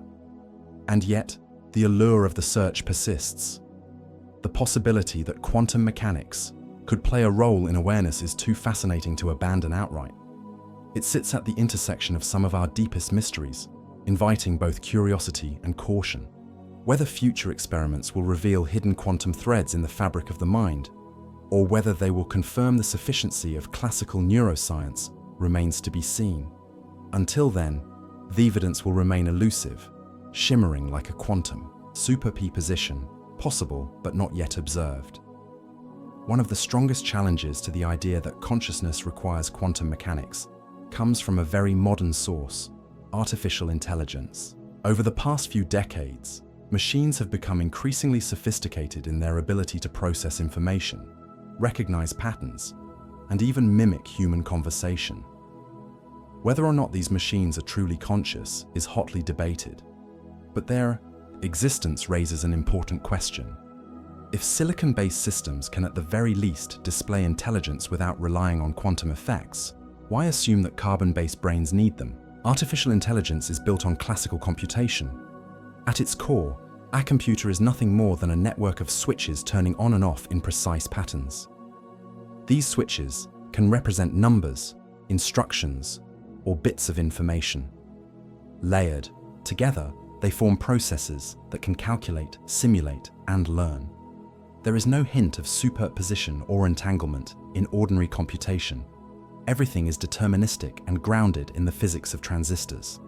Yet from this foundation, machines have achieved feats once thought to require human-level intelligence. Consider how AI now handles language. Algorithms can generate essays, translate between dozens of languages, and even compose poetry. Other systems play strategy games like Go or chess at levels far beyond the best human players. Some can recognize faces in a crowd or detect patterns in medical scans that trained specialists might miss. These accomplishments are not signs of consciousness in themselves, but they show how far complexity can go without invoking quantum magic. The same principles of learning and adaptation that power machine intelligence are also central to the workings of biological brains. This leads to a provocative question. If a machine built from transistors can mimic thought through sheer computational power, is there really a need to imagine that neurons must be exploiting fragile quantum states to achieve awareness? The analogy is imperfect. Machines may not feel emotions, savor, or daydream about holidays, but the fact that they can replicate many aspects of intelligence without quantum mechanics weakens the case for its necessity in consciousness. Skeptics of quantum consciousness often point to this very comparison. The brain and a computer are both systems that process information. One is built of biological neurons, the other of silicon transistors. If both can, in principle, learn, adapt, and make decisions using classical physics, then perhaps the extraordinary qualities of the mind are simply what happens when information processing reaches a certain level of complexity. In this view, consciousness is not about what materials you're made from or whether you exploit quantum coherence. It is about the patterns of organization and the dynamics of computation. Of course, this does not settle the question of whether AI is conscious. Many argue that no matter how sophisticated an algorithm becomes, it still lacks subjective experience. A machine may respond to a question about pain, but it does not actually feel it. It may recognize a sunset, but it does not marvel at the colors. This distinction between processing information and having an inner life lies at the heart of what philosophers call the hard problem of consciousness. Still, even if AI lacks true awareness, it demonstrates that much of what we associate with intelligence and cognition can be achieved without appealing to quantum physics. Some thinkers take the comparison further. If we eventually build machines that are indistinguishable from humans in behavior, language, and creativity, then at what point would we grant them the status of being conscious? If their inner workings are entirely classical, then consciousness clearly does not require quantum mechanics. It would show that awareness can emerge from complexity alone, regardless of the underlying material. That does not prove the human brain works the same way, but it strongly suggests that quantum effects are not mandatory. There are also philosophical arguments that support this line of thought. One of them is the principle of parsimony, often called Occam's razor. When two explanations exist, the simpler one that requires fewer assumptions is usually preferred. If classical neuroscience and computational models can account for consciousness, then invoking quantum mechanics may be unnecessary. Unless experiments show otherwise, adding exotic physics risks complicating the picture without offering clear advantages. Still, some remain unconvinced. They argue that while AI may mimic intelligence, it does not capture the richness of human experience. Machines can simulate conversation, but they do not feel empathy.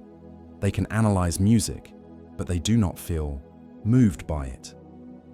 These qualities, they suggest, might require something deeper than classical computation. This is where proponents of quantum consciousness see an opening. Perhaps the missing ingredient, the bridge from information processing to genuine awareness, lies in quantum processes. But even here, the comparison with A remains instructive. If the argument is that machines cannot be conscious because they lack quantum effects, then one must explain exactly why. What is it about superposition or entanglement that would grant subjective experience? So far, no one has provided a clear mechanism. Meanwhile, computers continue to advance, growing ever more human-like in their capabilities. The more they achieve, the harder it becomes to insist that quantum mechanics is essential. The debate also touches on another important point. Consciousness may not be tied to the material at all, but to the organization of information. From this perspective, what matters is the architecture of the system. The way signals are processed and the feedback loops that integrate information. A human brain, an animal brain, or even a sufficiently complex machine could align theory support awareness. If the organization is right, this is sometimes called functionalism. The idea that mental states are defined not by their physical substrate, but by their function. If functionalism is correct, then neurons not magical, nor are transistors, nor would quantum states be. What matters is how the pieces are arranged and how they interact. In that case, consciousness is not about exploiting the strangeness of physics, but about reaching a threshold of complexity where awareness emerges. The brain may have achieved this through evolution, while AI may eventually achieve it through design. In neither case would quantum mechanics be a requirement. The debate over AI consciousness is far from settled, but it sharpens the central question. If machines built on classical principles can achieve so much, why assume the brain requires something more exotic? Until evidence shows otherwise, the burden of proof rests on those who argue that quantum effects are essential. At the very least, AI demonstrates that intelligence, problem-solving, learning, adaptation can thrive without quantum mechanics. Whether it also achieves consciousness remains an open question, but the comparison suggests a humbling possibility. Perhaps the mind is not dependent on hidden quantum processes, but is instead a natural outcome of information processing taken to its most complex form. And if that is true, then the mystery of consciousness, as daunting as it is, may one day be explained not by new physics, but by a deeper understanding of the systems we already know. Quantum computers are often hailed as the next great leap in technology, machines that will make even the fastest supercomputers look sluggish. They are not just faster calculators. They work on principles that are fundamentally different from the computers we use today. Instead of processing information in bits that are either 0 or 1, quantum computers use qubits, which can exist in superpositions of 0 and 1 at the same time. This allows them to explore many possibilities simultaneously, solving certain problems with an efficiency that classical machines cannot match.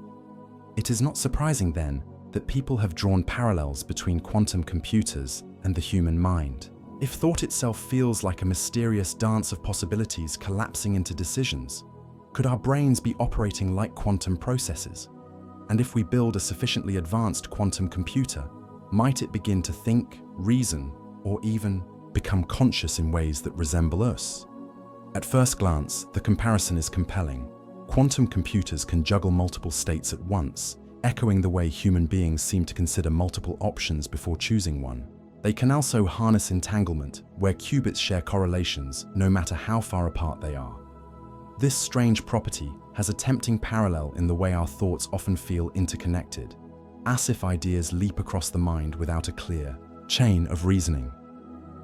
To those intrigued by quantum consciousness theories, quantum computing feels like a natural metaphor for the brain. Yet, the differences are just as important as the similarities. For one, quantum computers are designed for specific types of problems, factoring large numbers, simulating molecules, optimizing complex systems. These are tasks where superposition and entanglement can be harnessed in structured ways. Human thought, by contrast, is fluid, adaptive, and often irrational. A quantum computer may calculate the most efficient path through a problem space, but it does not daydream, reminisce about childhood, or feel moved by a piece of music. Another limitation is that quantum computers, at least as they currently exist, are extremely fragile. Maintaining coherence in qubits requires shielding them from the environment, cooling them to near absolute zero, and correcting for errors that creep in constantly. The human brain, on the other hand, thrives in a noisy, warm environment, with neurons firing in an intricate ballet that is surprisingly robust. If our brains do use quantum effects, they do so in a way far more stable and adaptable than the delicate qubits in a laboratory. There is also the matter of architecture. The brain is not just a processor. It is a living system shaped by evolution, filled with feedback loops, neurotransmitters, and dynamic plasticity. Memories are not stored like files in a folder, but woven into patterns of connections that shift with every new experience. A quantum computer, no matter how sophisticated, is still a machine built for computation, not for the messy business of being alive. It may simulate certain aspects of thought, but it does not grow, learn, or adapt in the open-ended way a brain does, unless it's carefully programmed to do so. The question of whether a quantum computer could become conscious brings us into the realm of philosophy. If consciousness arises simply from information processing, then in principle, any sufficiently advanced system, classical or quantum, could achieve it. Functionalists argue that what matters is not the material substrate, but the patterns of organization. In that case, A quantum computer designed with the right architecture could, at least in theory, host consciousness. But if consciousness requires something more, if it depends on the unique biological context of neurons, chemistry, and perhaps even quantum processes in microtubules, then machines, no matter how advanced, may remain sophisticated zombies, intelligent, capable, but without an inner life. The allure of quantum computers as models of the mind also stems from their novelty. Classical computers are now so familiar that comparing them to brains feels uninspiring. But quantum computers are strange, exotic, and still not fully understood by most. Their mystery makes them attractive analogies for consciousness, which is equally elusive. Saying the brain is like a quantum computer feels richer than saying the brain is like a very complicated calculator. Even if both are metaphors with limits, there are also practical overlaps. Quantum computers excel at simulating molecules and biological systems, which could eventually help us model neural processes in unprecedented detail. They may allow researchers to explore how complex brain chemistry gives rise to cognition, not because they are conscious themselves, but because they are powerful tools. In this way, quantum computers may help unravel consciousness without actually possessing it. It is worth remembering that history is full of comparisons between the brain and the most advanced technology of the time. In the 17th century, Dart likened the body to a mechanical clock.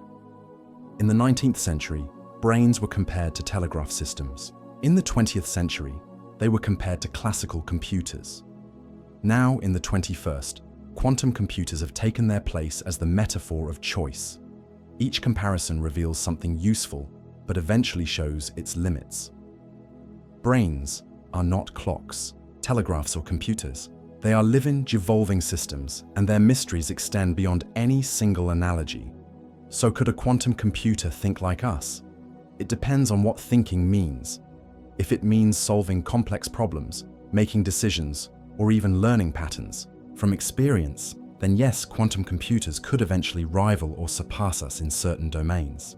But if thinking includes subjective experience, the feeling of being, the richness of perception, the inner narrative that colors every moment, then the answer is far less clear. So far, nothing about quantum computation suggests that awareness would automatically emerge from qubits any more than it does from transistors. The comparison is compelling because it highlights the strange and powerful potential of both brains and quantum mechanics, but it is incomplete because it glosses over the biology, the history, and the lived quality of consciousness. Quantum computers may one day revolutionize science and technology, but whether they will ever sit quietly and wonder about their own existence remains an open question. Until then, the human mind remains unique, a blend of matter and mystery, capable of contemplating itself and the universe, including the machines it builds to imitate its own brilliance. There is something undeniably seductive about linking consciousness to quantum physics. Even if the scientific evidence is uncertain, the very sound of the phrase quantum mind has an aura of mystery. It suggests hidden depths, secret connections, and a universe that is more than it seems. For many, this appeal goes beyond science and enters the territory of meaning, unity, and wonder. It is less about equations and experiments and more about how the idea makes people feel part of something vast and interconnected. One reason people love the idea is that it bridges two great mysteries. On one side is consciousness, the deeply personal experience of being alive. On the other is quantum physics, the strange and counterintuitive rules that govern the tiniest scales of reality. Each alone is puzzling enough, but put them together, and it feels as though you're holding the keys to a hidden realm. The temptation is obvious. If the mind is quantum, then perhaps our awareness is connected to the very foundations of the universe. That is a thought capable of stirring both awe and comfort. The language of quantum physics also lends itself well to metaphor. Words like superposition, entanglement, and uncertainty are rich with symbolic meaning. It is no wonder that these terms have been adopted far beyond physics, appearing in books about spirituality, self-help, and even wellness. The notion of being entangled with another person sounds romantic, even if in physics it refers to correlations between particles. Likewise, the idea of superposition can be stretched into a metaphor for holding multiple possibilities in life until a choice is made and uncertainty, rather than being a mathematical principle, becomes a reflection of the open-ended nature of existence. Here is where a little gentle humor is useful. Quantum is sometimes used as a cosmic spice. Sprinkle it on any mystery, and it suddenly sounds profound. From quantum healing to quantum success coaching, the word has become a kind of shorthand for depth, even when no actual physics is involved. Of course, this does not mean the ideas being sold are scientifically accurate, but it does show how powerful the allure of quantum imagery has become. When you attach the word quantum to anything, it instantly gains a sheen of mystery and authority. Part of this appeal lies in the way quantum physics challenges our everyday intuitions. We are used to objects being solid, definite, and predictable. Quantum mechanics overturns that with particles that blur between states, influences that cross space instantly, and outcomes that only emerge when measured. It makes the universe feel alive with strangeness. If the mind is somehow tied into this hidden order, then consciousness itself seems less like a local accident of biology and more like a window into the deep structure of reality. That can be profoundly reassuring to people who worry that consciousness is otherwise just neurons firing in the dark. There is also a psychological reason why the idea resonates. Humans crave connection. We like to believe we're linked not only to each other, but also to the universe itself. Quantum mechanics, with its entanglement and uncertainty, provides a framework that makes this longing sound scientific. It whispers of unity, of being part of a web that extends far beyond the boundaries of the self. Even if the physics does not literally say this, the metaphors are irresistible. Cultural history adds to the mix. Throughout the 20th century, as quantum mechanics entered the public imagination, it collided with philosophical traditions from the East, such as Buddhism and Taoism. Thinkers noticed similarities between ancient ideas of interconnectedness and the new physics of entanglement. Books began to blend the two, suggesting that quantum mechanics confirmed what sages had intuited for centuries. While physicists often objected that the parallels were more poetic than precise, the cultural fusion stuck. To this day, people still invoke quantum physics in spiritual contexts as if it were a bridge between science and mysticism. Even within the scientific community, the strangeness of quantum theory has left room for wonder. Famous physicists like Richard Feynman admitted that no one truly understands quantum mechanics at an intuitive level. The equations work, the predictions are flawless, but the mental picture is slippery. This ambiguity leaves a space where philosophy and imagination rush in. If even the experts admit the theory is puzzling, then it feels natural for non-scientists to see it as an open canvas for their own interpretations. The mystical appeal of quantum consciousness is not only about unity with the cosmos, but also about elevating the human mind. If our awareness is tied to the fundamental fabric of reality, then consciousness is not an accident of evolution, but something woven into existence itself. This grants the mind a kind of cosmic dignity. It reassures us that we are not just biological machines, but participants in the unfolding of the universe. For many, that idea is worth holding on to, even if the evidence is lacking. It is important, however, to balance the wonder with caution. The danger of leaning too heavily on quantum mysticism is that it can turn vague. If every unexplained phenomenon is attributed to quantum effects, the term risks losing meaning. Physics becomes a placeholder for mystery rather than a tool for understanding. Scientists remind us that genuine quantum mechanics is precise, mathematical, and testable, even if its implications are strange.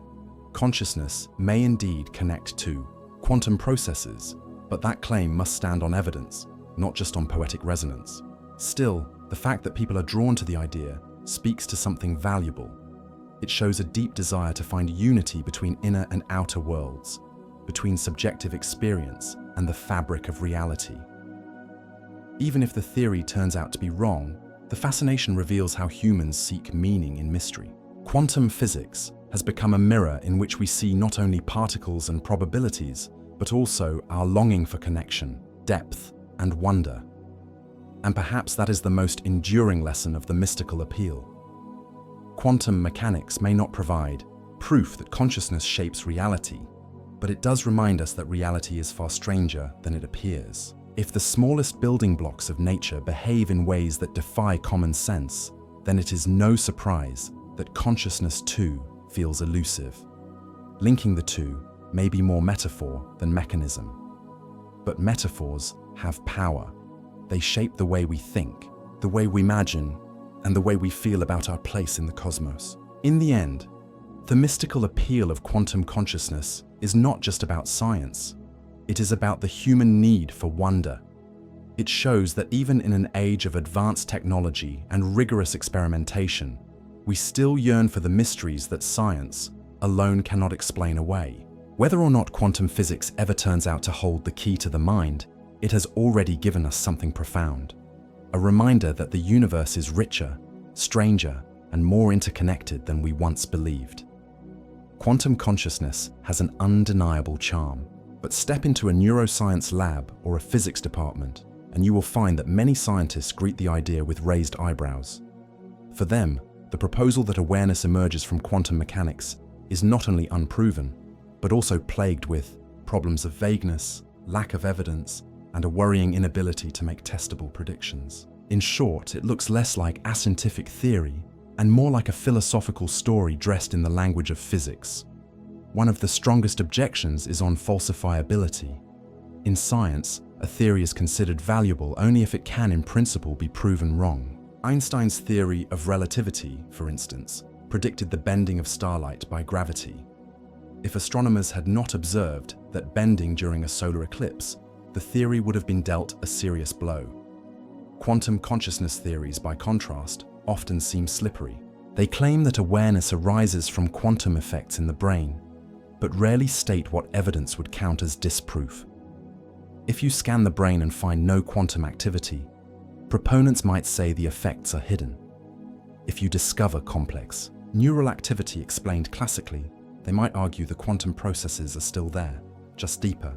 Without clear criteria for falsification, critics worry that theidia floats forever, immune to evidence. Closely tied to this is vagueness. Traditional physics theories specify mathematical relationships and make numerical predictions. Quantum consciousness proposals often deal in broad analogies. Words like superposition, coherence, and entanglement are borrowed from physics and mapped onto mental life, but without precise definitions. What does it mean exactly for a thought to be in a superposition? How would one measure entanglement between mental states?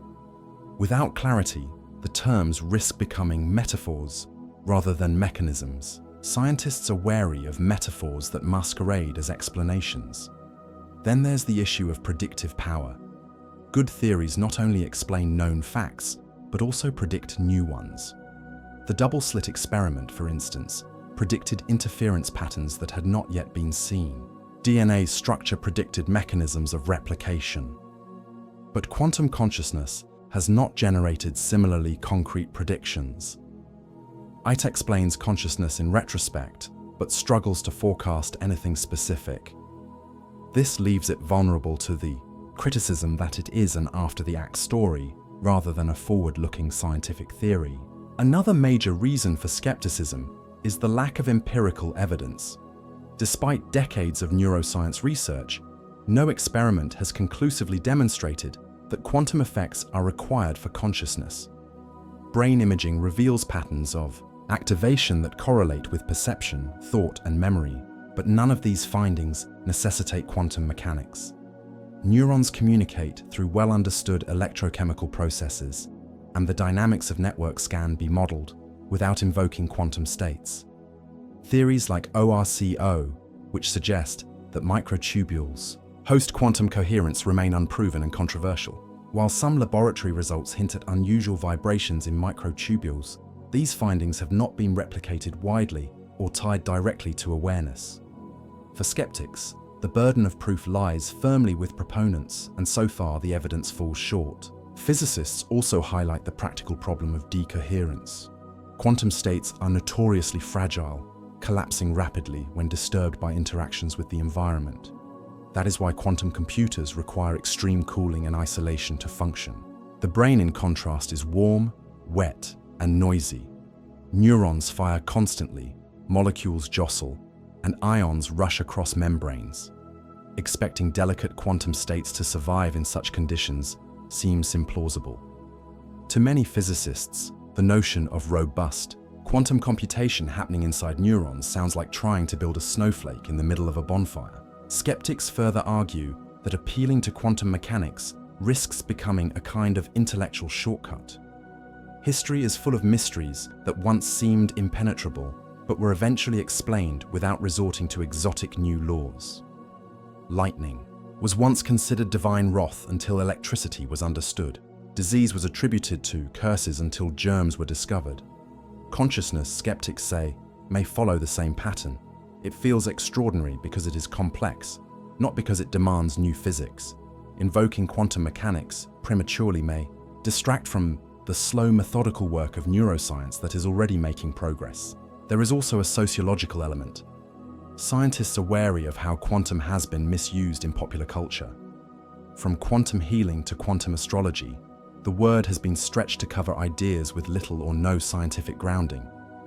When proponents of quantum consciousness make vague claims, it risks blurring the line between rigorous physics and pseudoscience. Many researchers feel protective of quantum mechanics, wanting to prevent its misuse as a buzzword detached from its mathematical roots. The worry is that quantum consciousness, even if proposed sincerely, may unintentionally encourage the same misunderstandings. None of this means that skeptics dismiss the mystery of consciousness itself. On the contrary, many neuroscientists freely admit that the hard problem remains unsolved. They acknowledge that subjective experience is difficult to explain in purely physical terms, but they caution against assuming that difficulty automatically points to quantum solutions. Mysteries are not evidence for exotic answers. They are invitations to keep searching carefully. The history of science shows that patient investigation often yields explanations within existing frameworks, even when the problem initially seemed insurmountable. Another point raised by skeptics is that even if quantum processes occur in the brain, that does not prove they are necessary for consciousness. Biology is full of phenomena where quantum mechanics plays a subtle role. Photosynthesis, bird navigation, enzyme reactions, but these processes are not conscious. They're biochemical tricks that evolution has harnessed for efficiency. If the brain uses quantum effects in some molecular processes, it does not automatically follow that awareness depends on them. Correlation is not causation, and the leap from quantum biology to quantum mind is a big one. Some critics also note that the appeal of quantum consciousness may stem from a kind of psychological comfort. Linking the mind to the deepest level of reality elevates human experience, making it feel cosmic rather than biological. It resists reductionism by offering a grander story. While this is understandable, science aims to resist comforting narratives unless they are backed by evidence. To scientists, the human tendency to seek meaning in mystery is not proof of quantum consciousness, but a reminder to stay vigilant against wishful thinking.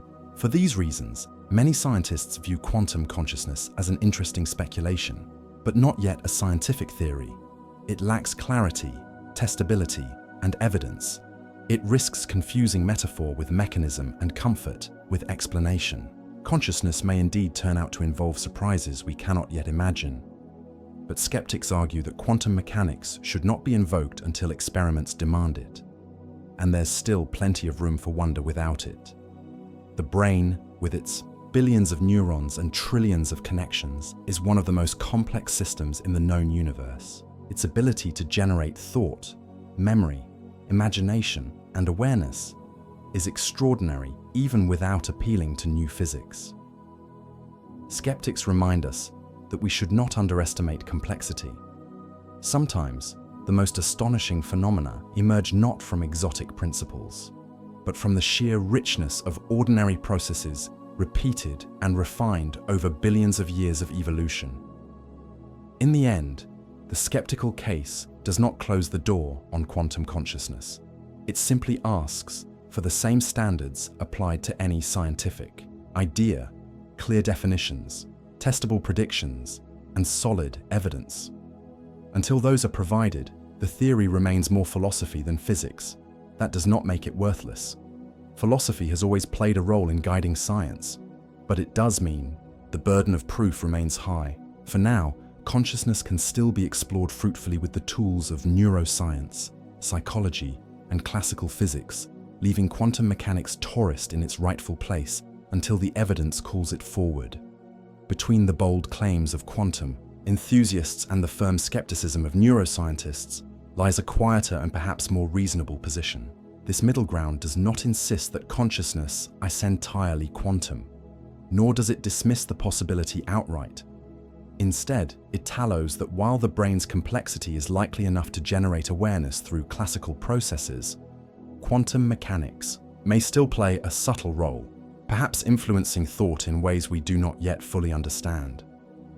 It is a view that makes room for wonder without requiring leaps beyond evidence. The first step in this balanced approach is acknowledging that consciousness almost certainly arises from the brain's physical activity. Neuroscience has shown again and again that damage to specific regions alters awareness, that drugs and chemicals can switch it on and off, and that patterns of neural activity correlate with states of mind.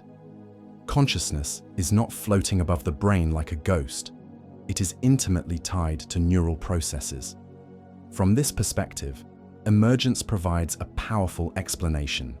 Just as the collective behavior of countless water molecules produces the quality of wetness, the coordinated activity of billions of neurons may produce the phenomenon of consciousness. At the same time, it's fair to note that the brain is not just another complex system. Its sensitivity, adaptability, and creativity make it stand apart from many other forms of emergent behavior. Ant colonies are complex, yet they do not ponder the meaning of existence. Weather systems are chaotic, but they do not write poetry. Something about the brain's organization gives rise to the rich inner life of awareness. And while classical physics may be sufficient, it is not unreasonable to wonder if quantum effects add nuance to the story. Quantum mechanics, after all, is not confined to the laboratory.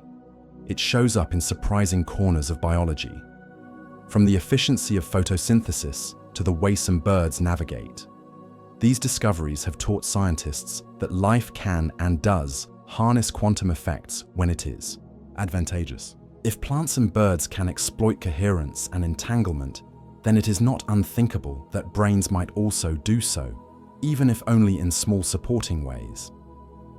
The middle ground does not claim that quantum physics explains consciousness outright, but it suggests the possibility that subtle quantum contributions may enrich or influence processes that are largely classical. Take the idea of decision-making. Classical neuroscience can describe how neurons integrate inputs and produce outputs. Yet the sense of freedom in choosing between options feels less mechanical.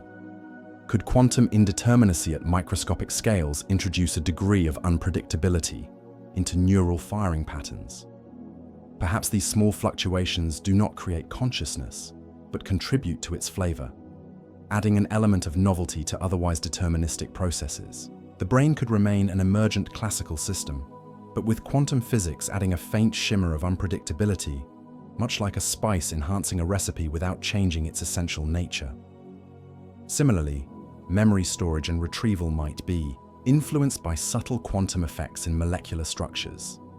Some researchers have speculated that quantum coherence within microtubules or proteins could contribute to the timing and coordination of neural signals. Even if these processes are not the foundation of consciousness, they might shape how efficiently information flows.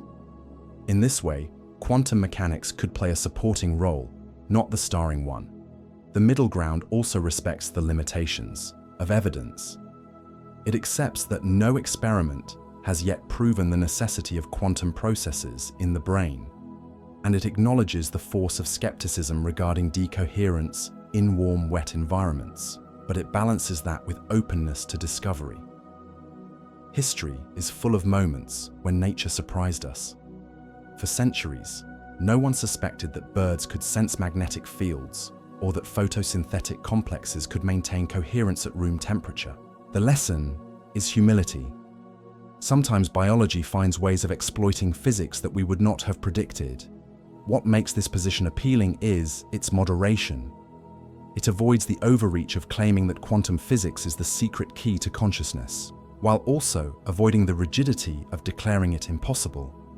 Instead, it emphasizes that the story of the mind is likely a blend of classical complexity and perhaps, in certain niches, subtle quantum effects. This balanced speculation does not diminish the wonder of either science. In fact, it highlights the beauty of emergence, the idea that extraordinary phenomena can arise from ordinary ingredients, sometimes enhanced by delicate influences that push the boundaries of possibility.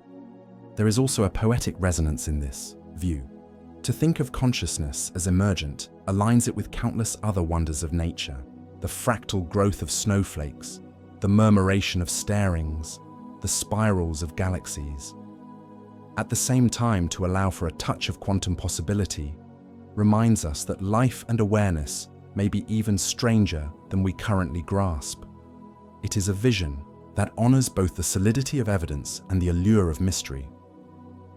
Critically, the middle ground also reframes the debate. It suggests that asking "is consciousness quantum?" or not may be too blunt. The better question might be, to what extent and in what ways could quantum mechanics contribute to the phenomena we call awareness? Consciousness may be primarily a classical emergent property of neural networks, with quantum effects acting as whispers rather than shouts. They may not be necessary for the existence of mind, but they could still influence its texture, its unpredictability, or its efficiency. This approach also has practical advantages. Instead of demanding a grand unifying theory of quantum mind, researchers can design experiments to look for specific quantum contributions in neural processes.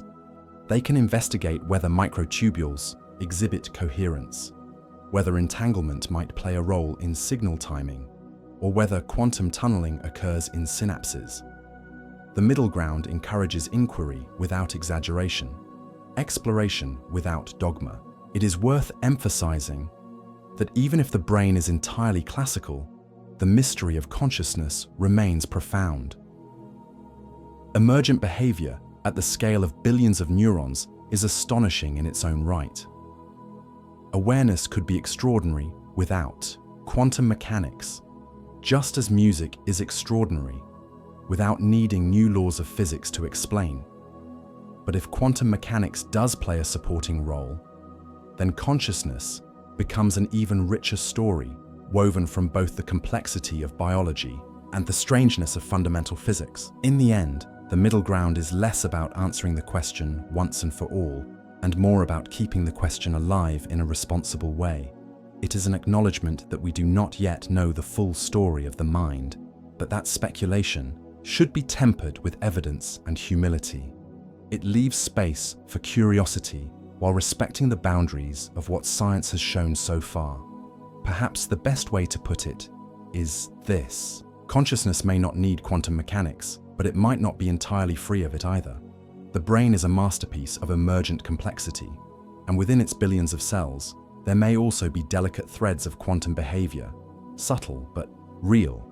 Whether those threads prove to be central or incidental, they remind us that the search for understanding is not about closing doors, but about leaving them ajar, allowing wonder and discovery to enter in equal measure. Quantum consciousness may be on shaky ground scientifically, but culturally it has enjoyed a long and surprisingly influential life. If you step outside the walls of laboratories and universities, you find the idea thriving in books, films, spiritual teachings, and even the self-help aisle. While physicists debate wave functions and neuroscientists map synapses, the broader public often embraces the notion that consciousness is deeply tied to quantum mysteries. And it is not hard to see why. The allure begins with storytelling. Films, in particular, have leaned heavily on quantum themes to explore questions of mind, reality, and perception. Think of movies where alternate realities branch with every choice, or where observation itself changes what is real. Science fiction has long been fascinated with the idea that quantum physics blurs the boundary between mind and matter. Even when the details of the science are stretched or outright invented, the metaphors resonate. A quantum multiverse is a perfect stage for exploring the consequences of free will. A collapsing wave function becomes a plot device to suggest that human choice shapes destiny. Audiences do not necessarily demand precision. They crave wonder, and quantum consciousness provides it in spades. Books have also played a central role in popularizing the idea. From thoughtful philosophical explorations to more speculative works, the shelves are filled with titles that link the quantum world with the mysteries of the mind. Some are written by scientists who sincerely wrestle with the puzzle, blending rigorous explanation with cautious speculation. Others come from authors outside the scientific mainstream, who see in quantum physics a license to imagine profound connections. For readers, these works often provide a satisfying bridge between science and meaning. The technical details of quantum mechanics may be impenetrable, but the broad strokes, uncertainty, superposition, entanglement become symbols that people can carry into their own reflections about life and selfhood. Spiritual movements too have eagerly embraced quantum consciousness. For centuries, traditions like Buddhism, Taoism, and Vedanta have emphasized interconnectedness and the illusory nature of separation. Quantum physics, with its counterintuitive refusal to let particles remain neatly distinct, seems to echo these teachings. Entanglement is recast as spiritual unity. Superposition becomes a metaphor for the boundless potential of the soul. The uncertainty principle resonates with teachings about embracing the unknown. Even if the connections are more poetic than literal, they offer a language in which science and spirituality seem to converse. For many people, that blending feels deeply satisfying, suggesting that modern physics is finally catching up to ancient wisdom. The self-help world has taken this one step further. In this realm, quantum mechanics is often less a science than a brand. It is used to lend authority to claims about the power of thought, intention, and positive energy. The word quantum has become a kind of intellectual seasoning. Sprinkle it onto healing, meditation, or success coaching, and it instantly sounds more profound. You can find workshops on quantum healing, seminars on quantum success, and books promising quantum leaps in personal growth. Rarely do these ventures involve actual equations or experiments. Instead, quantum serves as shorthand for depth, mystery, and transformation. Why does the idea thrive so powerfully outside academia? One reason is accessibility. The real details of quantum mechanics are famously difficult even for experts. As Richard Feynman once quipped, "If you think you understand quantum mechanics, you don't." That ambiguity creates fertile ground for imagination. If even the physicists admit they cannot fully picture what is happening, then why shouldn't philosophers, spiritual teachers, and storytellers offer their own interpretations? In the absence of a single intuitively clear explanation, the public feels free to adopt the metaphors that resonate most with them. Another reason is the hunger for meaning. Science has done an extraordinary job explaining how things work, but it often stops short of explaining why they matter. Consciousness in particular feels too intimate and too important to be reduced to electrochemical signals. People want to believe that their awareness connects them to the universe in a fundamental way. Quantum physics, with its aura of mystery, provides a way to satisfy that longing without abandoning science entirely. It suggests that the deepest truths of reality and the deepest truths of the mind are not separate, but entwined. Culturally, the idea also thrives because it aligns with broader themes of unity and connection. In an age where many feel isolated or fragmented, the promise of entanglement, that we are connected at the most fundamental levels, is emotionally powerful. Even if the scientific details are fuzzy, the metaphor speaks directly to human experience. We feel bound to others, influenced by unseen forces, and capable of shaping our own realities through choices and awareness. Quantum consciousness wraps these intuitions in the authority of physics. It also helps that the phrase quantum consciousness simply sounds good. It carries an air of sophistication and mystery, evoking both cutting-edge science and timeless philosophy. It is short, memorable, and versatile enough to be used in contexts ranging from film scripts to meditation retreats. In the marketplace of ideas, catchiness matters, and this phrase has a kind of built-in magnetism. Of course, academics are quick to point out the dangers of this cultural embrace. When quantum concepts are stretched too far, they can lose their original meaning. Entanglement in physics has precise mathematical rules, while entanglement in a novel might mean a soulful bond between characters. These uses are not equivalent, and conflating them can muddy understanding. But from a cultural perspective, accuracy is often less important than resonance. People are not turning to self-help books or movies for physics lessons. They are looking for metaphors that make sense of their experiences, and quantum language provides that. Interestingly, this cultural enthusiasm can sometimes circle back and inspire genuine scientific inquiry. Public fascination with quantum consciousness keeps the idea alive, funding conferences, sparking debates, and encouraging researchers to think creatively. Even when scientists dismiss the wilder claims, the cultural momentum ensures the topic is not forgotten. It demonstrates how science and culture feed each other, with imagination pushing the boundaries of what we dare to ask and evidence grounding us in what we can confirm. The persistence of quantum consciousness in culture may say more about us than about physics. It reflects our longing to see ourselves as more than biological machines, our desire for mystery in a world that often feels over-explained, and our hope that science and spirituality are not enemies, but partners. Whether or not quantum mechanics has anything to do with awareness, the cultural story is here to stay. And perhaps that is its own kind of truth. Even if the equations of quantum physics never explain why the mind feels the way it does, the metaphors we draw from it can shape how we think, how we tell stories, and how we understand our place in the cosmos. Quantum consciousness, in this sense, is less a scientific theory than a cultural myth. Not myth in the sense of falsehood, but in the sense of a narrative that captures human imagination and expresses deep hopes. It thrives outside academia because it speaks to something science alone cannot satisfy: the yearning to feel connected to a universe that is as mysterious within as it is without. The debate over quantum consciousness is unlikely to fade anytime soon. If anything, it may intensify as both neuroscience and physics continue to advance, offering sharper tools and deeper insights into the mysteries of the mind. At the heart of the question is whether consciousness can be explained entirely through classical biology, or whether the strange rules of quantum mechanics must be invoked to fill in the gaps. The tools we're developing in the 21st century will not only help refine this debate, but may also uncover entirely new puzzles that shift the conversation once again. On the neuroscience side, the progress has been extraordinary. Imaging technologies have grown far more precise than the crude scans of the late 20th century. Techniques like functional MRI now allow researchers to track blood flow changes that reflect neural activity across the entire brain in real time.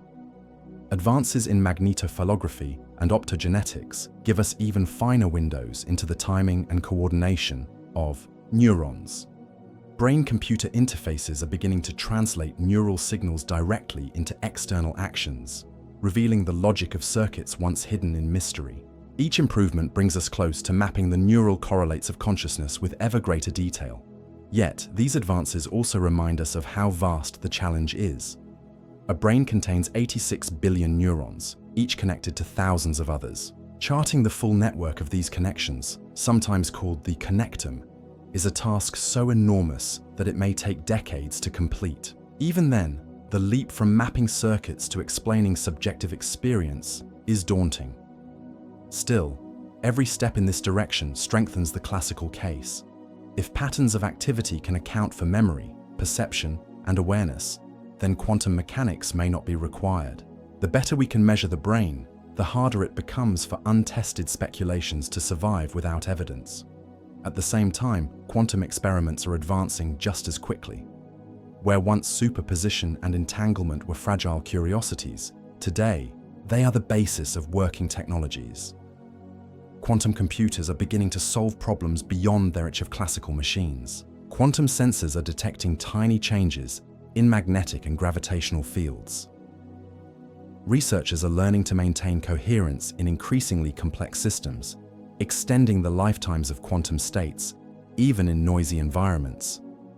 This matters because it undercuts one of the strongest criticisms of quantum consciousness, that quantum effects cannot survive in warm, wet brains. If physics can learn to preserve coherence in messy systems, perhaps biology has found ways to do it too. Future. Experiments may probe directly whether quantum effects play roles in neural processes. For example, researchers could test whether microtubules within neurons support coherent vibrations, as some have suggested, or whether synapses involve quantum tunneling in ways that shape signal transmission. Advances in spectroscopy and nanoscale imaging might make such measurements possible. If subtle quantum signatures were detected in living brains, it would not prove that consciousness is quantum, but it would show that the building blocks of neurons are stranger than we thought. Another frontier is the interface between neuroscience and artificial intelligence. As AI systems grow more sophisticated, they provide models for how intelligence can arise from purely classical processes. If machines one day convincingly simulate human-level cognition and creativity without quantum tricks, the argument that consciousness requires quantum mechanics will weaken. But if, on the other hand, machines plateau, able to simulate intelligence but never achieving anything like genuine awareness, then the case for something missing, perhaps even something quantum, will strengthen. The trajectory of AI may therefore become an indirect test of quantum consciousness theories. It is also worth remembering that the question may evolve rather than resolve. History shows that scientific debates often lead not to simple answers, but to deeper mysteries. In the 19th century, physicists believed they understood light only to discover its dual-wave particle nature. In the early 20th century, chemists thought atoms were the smallest units of matter, only to learn about protons, neutrons, and quarks. It is possible that as we probe consciousness with better tools, we may find phenomena that do not fit neatly into classical or quantum categories. Entirely new frameworks may be required, extending physics in ways we cannot yet imagine. For the public, the future of the debate will likely remain as much cultural as scientific. Quantum consciousness will continue to thrive in books, films, and spiritual teachings because it speaks to a deep human desire for meaning and connection. Even if neuroscientists eventually demonstrate that consciousness is fully explainable through classical processes, many will still find the quantum narrative compelling, if only as a metaphor. Conversely, if evidence emerges that quantum effects are genuinely involved, the cultural resonance will only deepen, affirming long-held intuitions about unity and mystery. In the laboratory, though, the future is about evidence. Neuroscientists will push for more detailed maps of the brain, charting its circuits with the precision of graphers mapping a new continent. Physicists will refine their experiments, probing ever larger and more complex systems for quantum signatures. Between them lies the possibility of convergence, the day when tools are sensitive enough to say definitively whether the brain harbors quantum effects or not. Until then, the debate remains open, a superposition of possibility waiting for its measurement. Perhaps the most realistic outlook is that the coming decades will provide clarity at the edges while leaving the core mystery intact. We may rule out certain quantum theories of consciousness while leaving others plausible. We may discover subtle quantum influences in biology without proving they are necessary for awareness. We may learn that the brain is even more complex than imagined, its emergent properties dazzling enough without requiring new physics. Or we may stumble upon phenomena that challenge your categories entirely. The future of the debate, then, is not about reaching a final answer once and for all, but about refining the questions. What exactly do we mean by consciousness? What kinds of processes are sufficient to generate it? How does subjective experience arise from physical systems? And can we ever fully capture it with objective measurement? These questions will persist, regardless of whether quantum mechanics is part of the story. What seems certain is that the debate will remain lively, driven by advances in neuroscience, quantum technology, and philosophy alike. Each discovery will be another piece of the puzzle, even if the full picture is never completed. Consciousness may turn out to be quantum, classical, or something else entirely, but the journey of exploring it will continue to illuminate both the universe and ourselves. And in that journey, the balance of curiosity and humility may prove to be the most important guide of all. Consciousness, whether it turns out to be woven from the threads of quantum mechanics or entirely explainable by classical biology, remains one of the most astonishing facts of existence. The simple reality that you can hear words, imagine their meaning, and reflect upon them is extraordinary. In our universe that is mostly dark matter, empty space, and lifeless rocks, here lies a pocket of awareness able to contemplate itself and everything around it. Even if science one day explains theme mechanisms down to the last detail, the fact that experience exists at all will always carry a certain wonder. There is something beautiful about the idea that not everything is settled. Science excels at answering questions, but some mysteries linger, reminding us that history is still unfolding.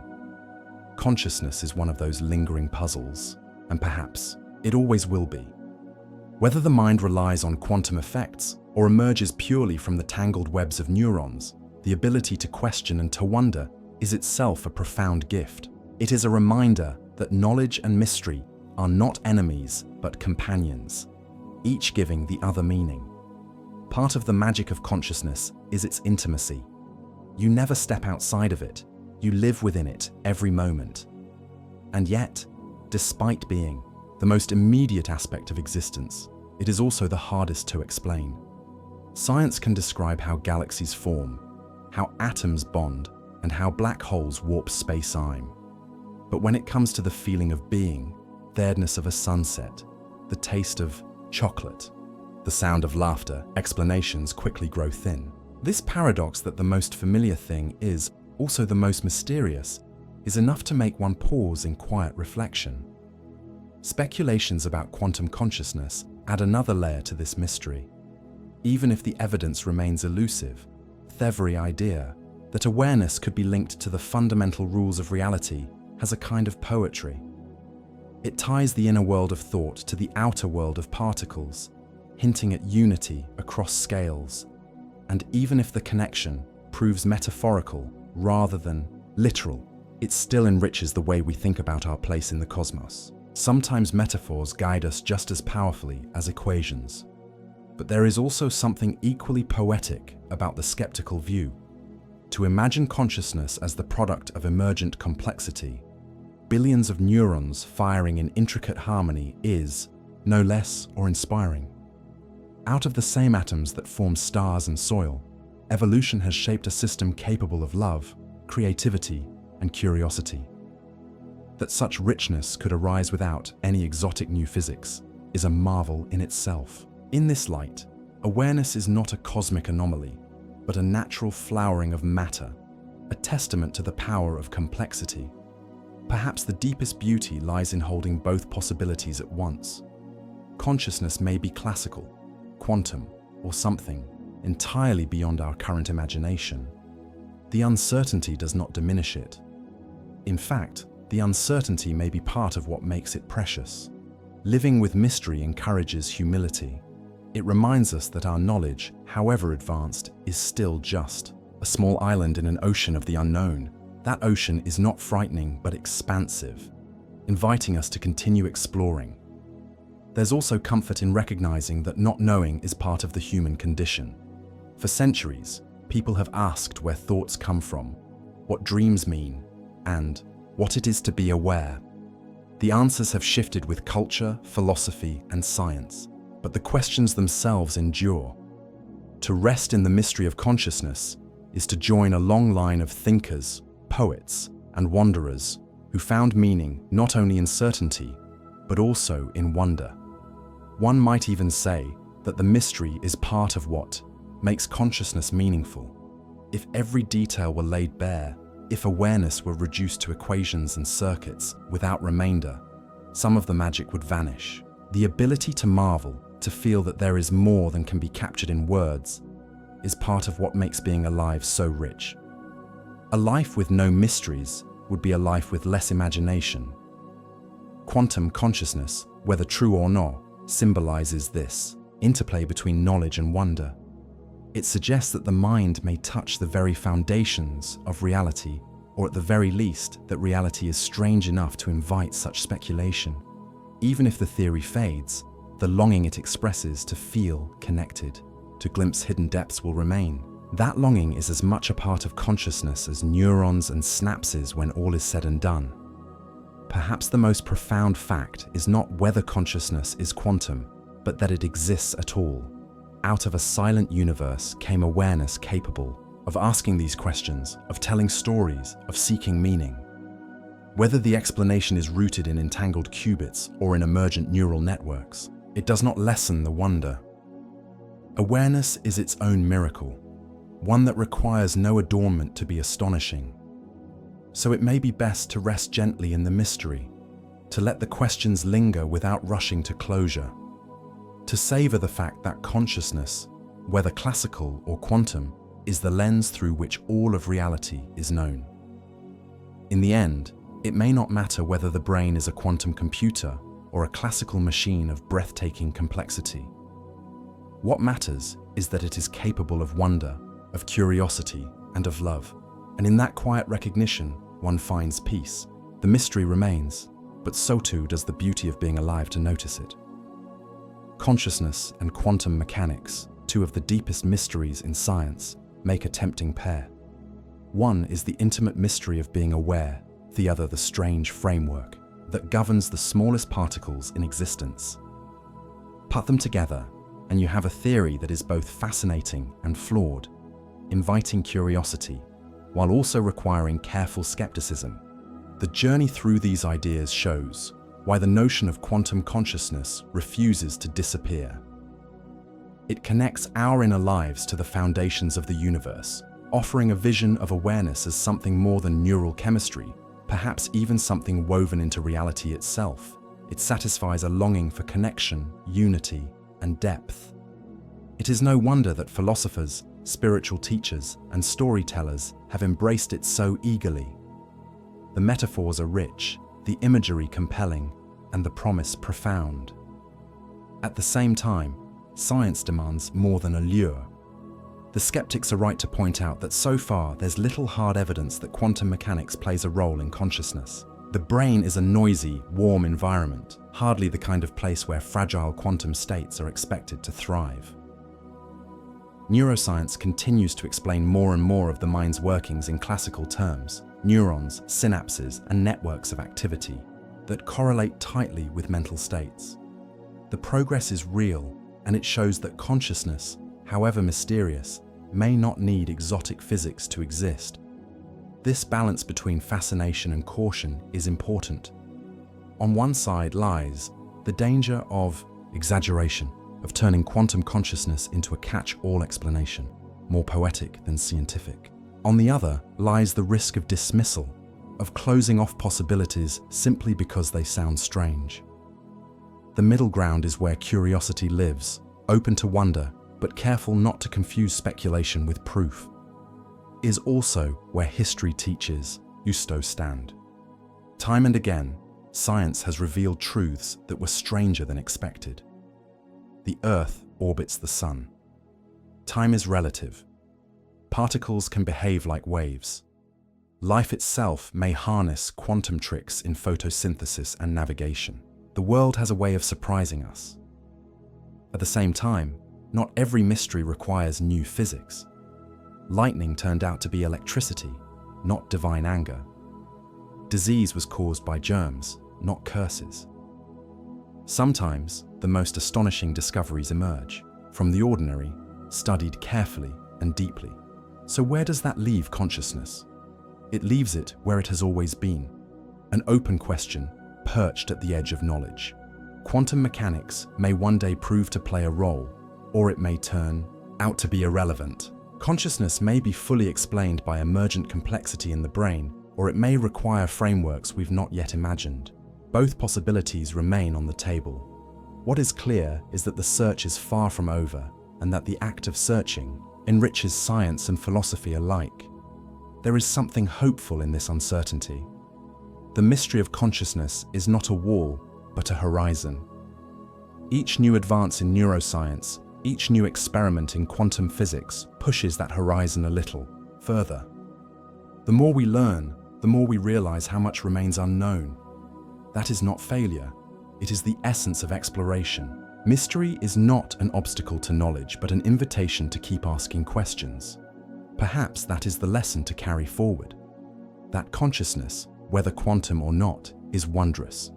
It is the lens through which all of reality is known, the stage on which every experience unfolds. To sit quietly and reflect on the fact that awareness exists at all is to feel something both humbling and uplifting. It reminds us that being alive is not just a biological fact, but also a source of wonder, so we can rest gently in the balance. Quantum consciousness may be fascinating, but it is not proven. Neuroscience may be powerful, but it has not yet solved the riddle. Both paths remain open, each offering insights and each demanding humility. In the meantime, we can appreciate the beauty of not knowing everything. We can allow the mystery itself to be a source of peace, a reminder that life is richer when there are still questions to ask. As the day ends and the mind drifts towards sleep, perhaps the most calming thought of all is this: where the consciousness is rooted in neurons, quantum states, or something entirely beyond our current understanding, the fact of awareness remains a quiet miracle. It does not need to be solved to be cherished. The mystery is part of its beauty. And in that beauty, there is hope. Hope that the search will continue. Thank you for joining us here at Mind Peace. As you drift off to sleep, remember, the universe holds mysteries deeper than dreams, and your awareness is part of that cosmic wonder. Until next time, may your night be calm, your thoughts gentle, and your sleep peaceful.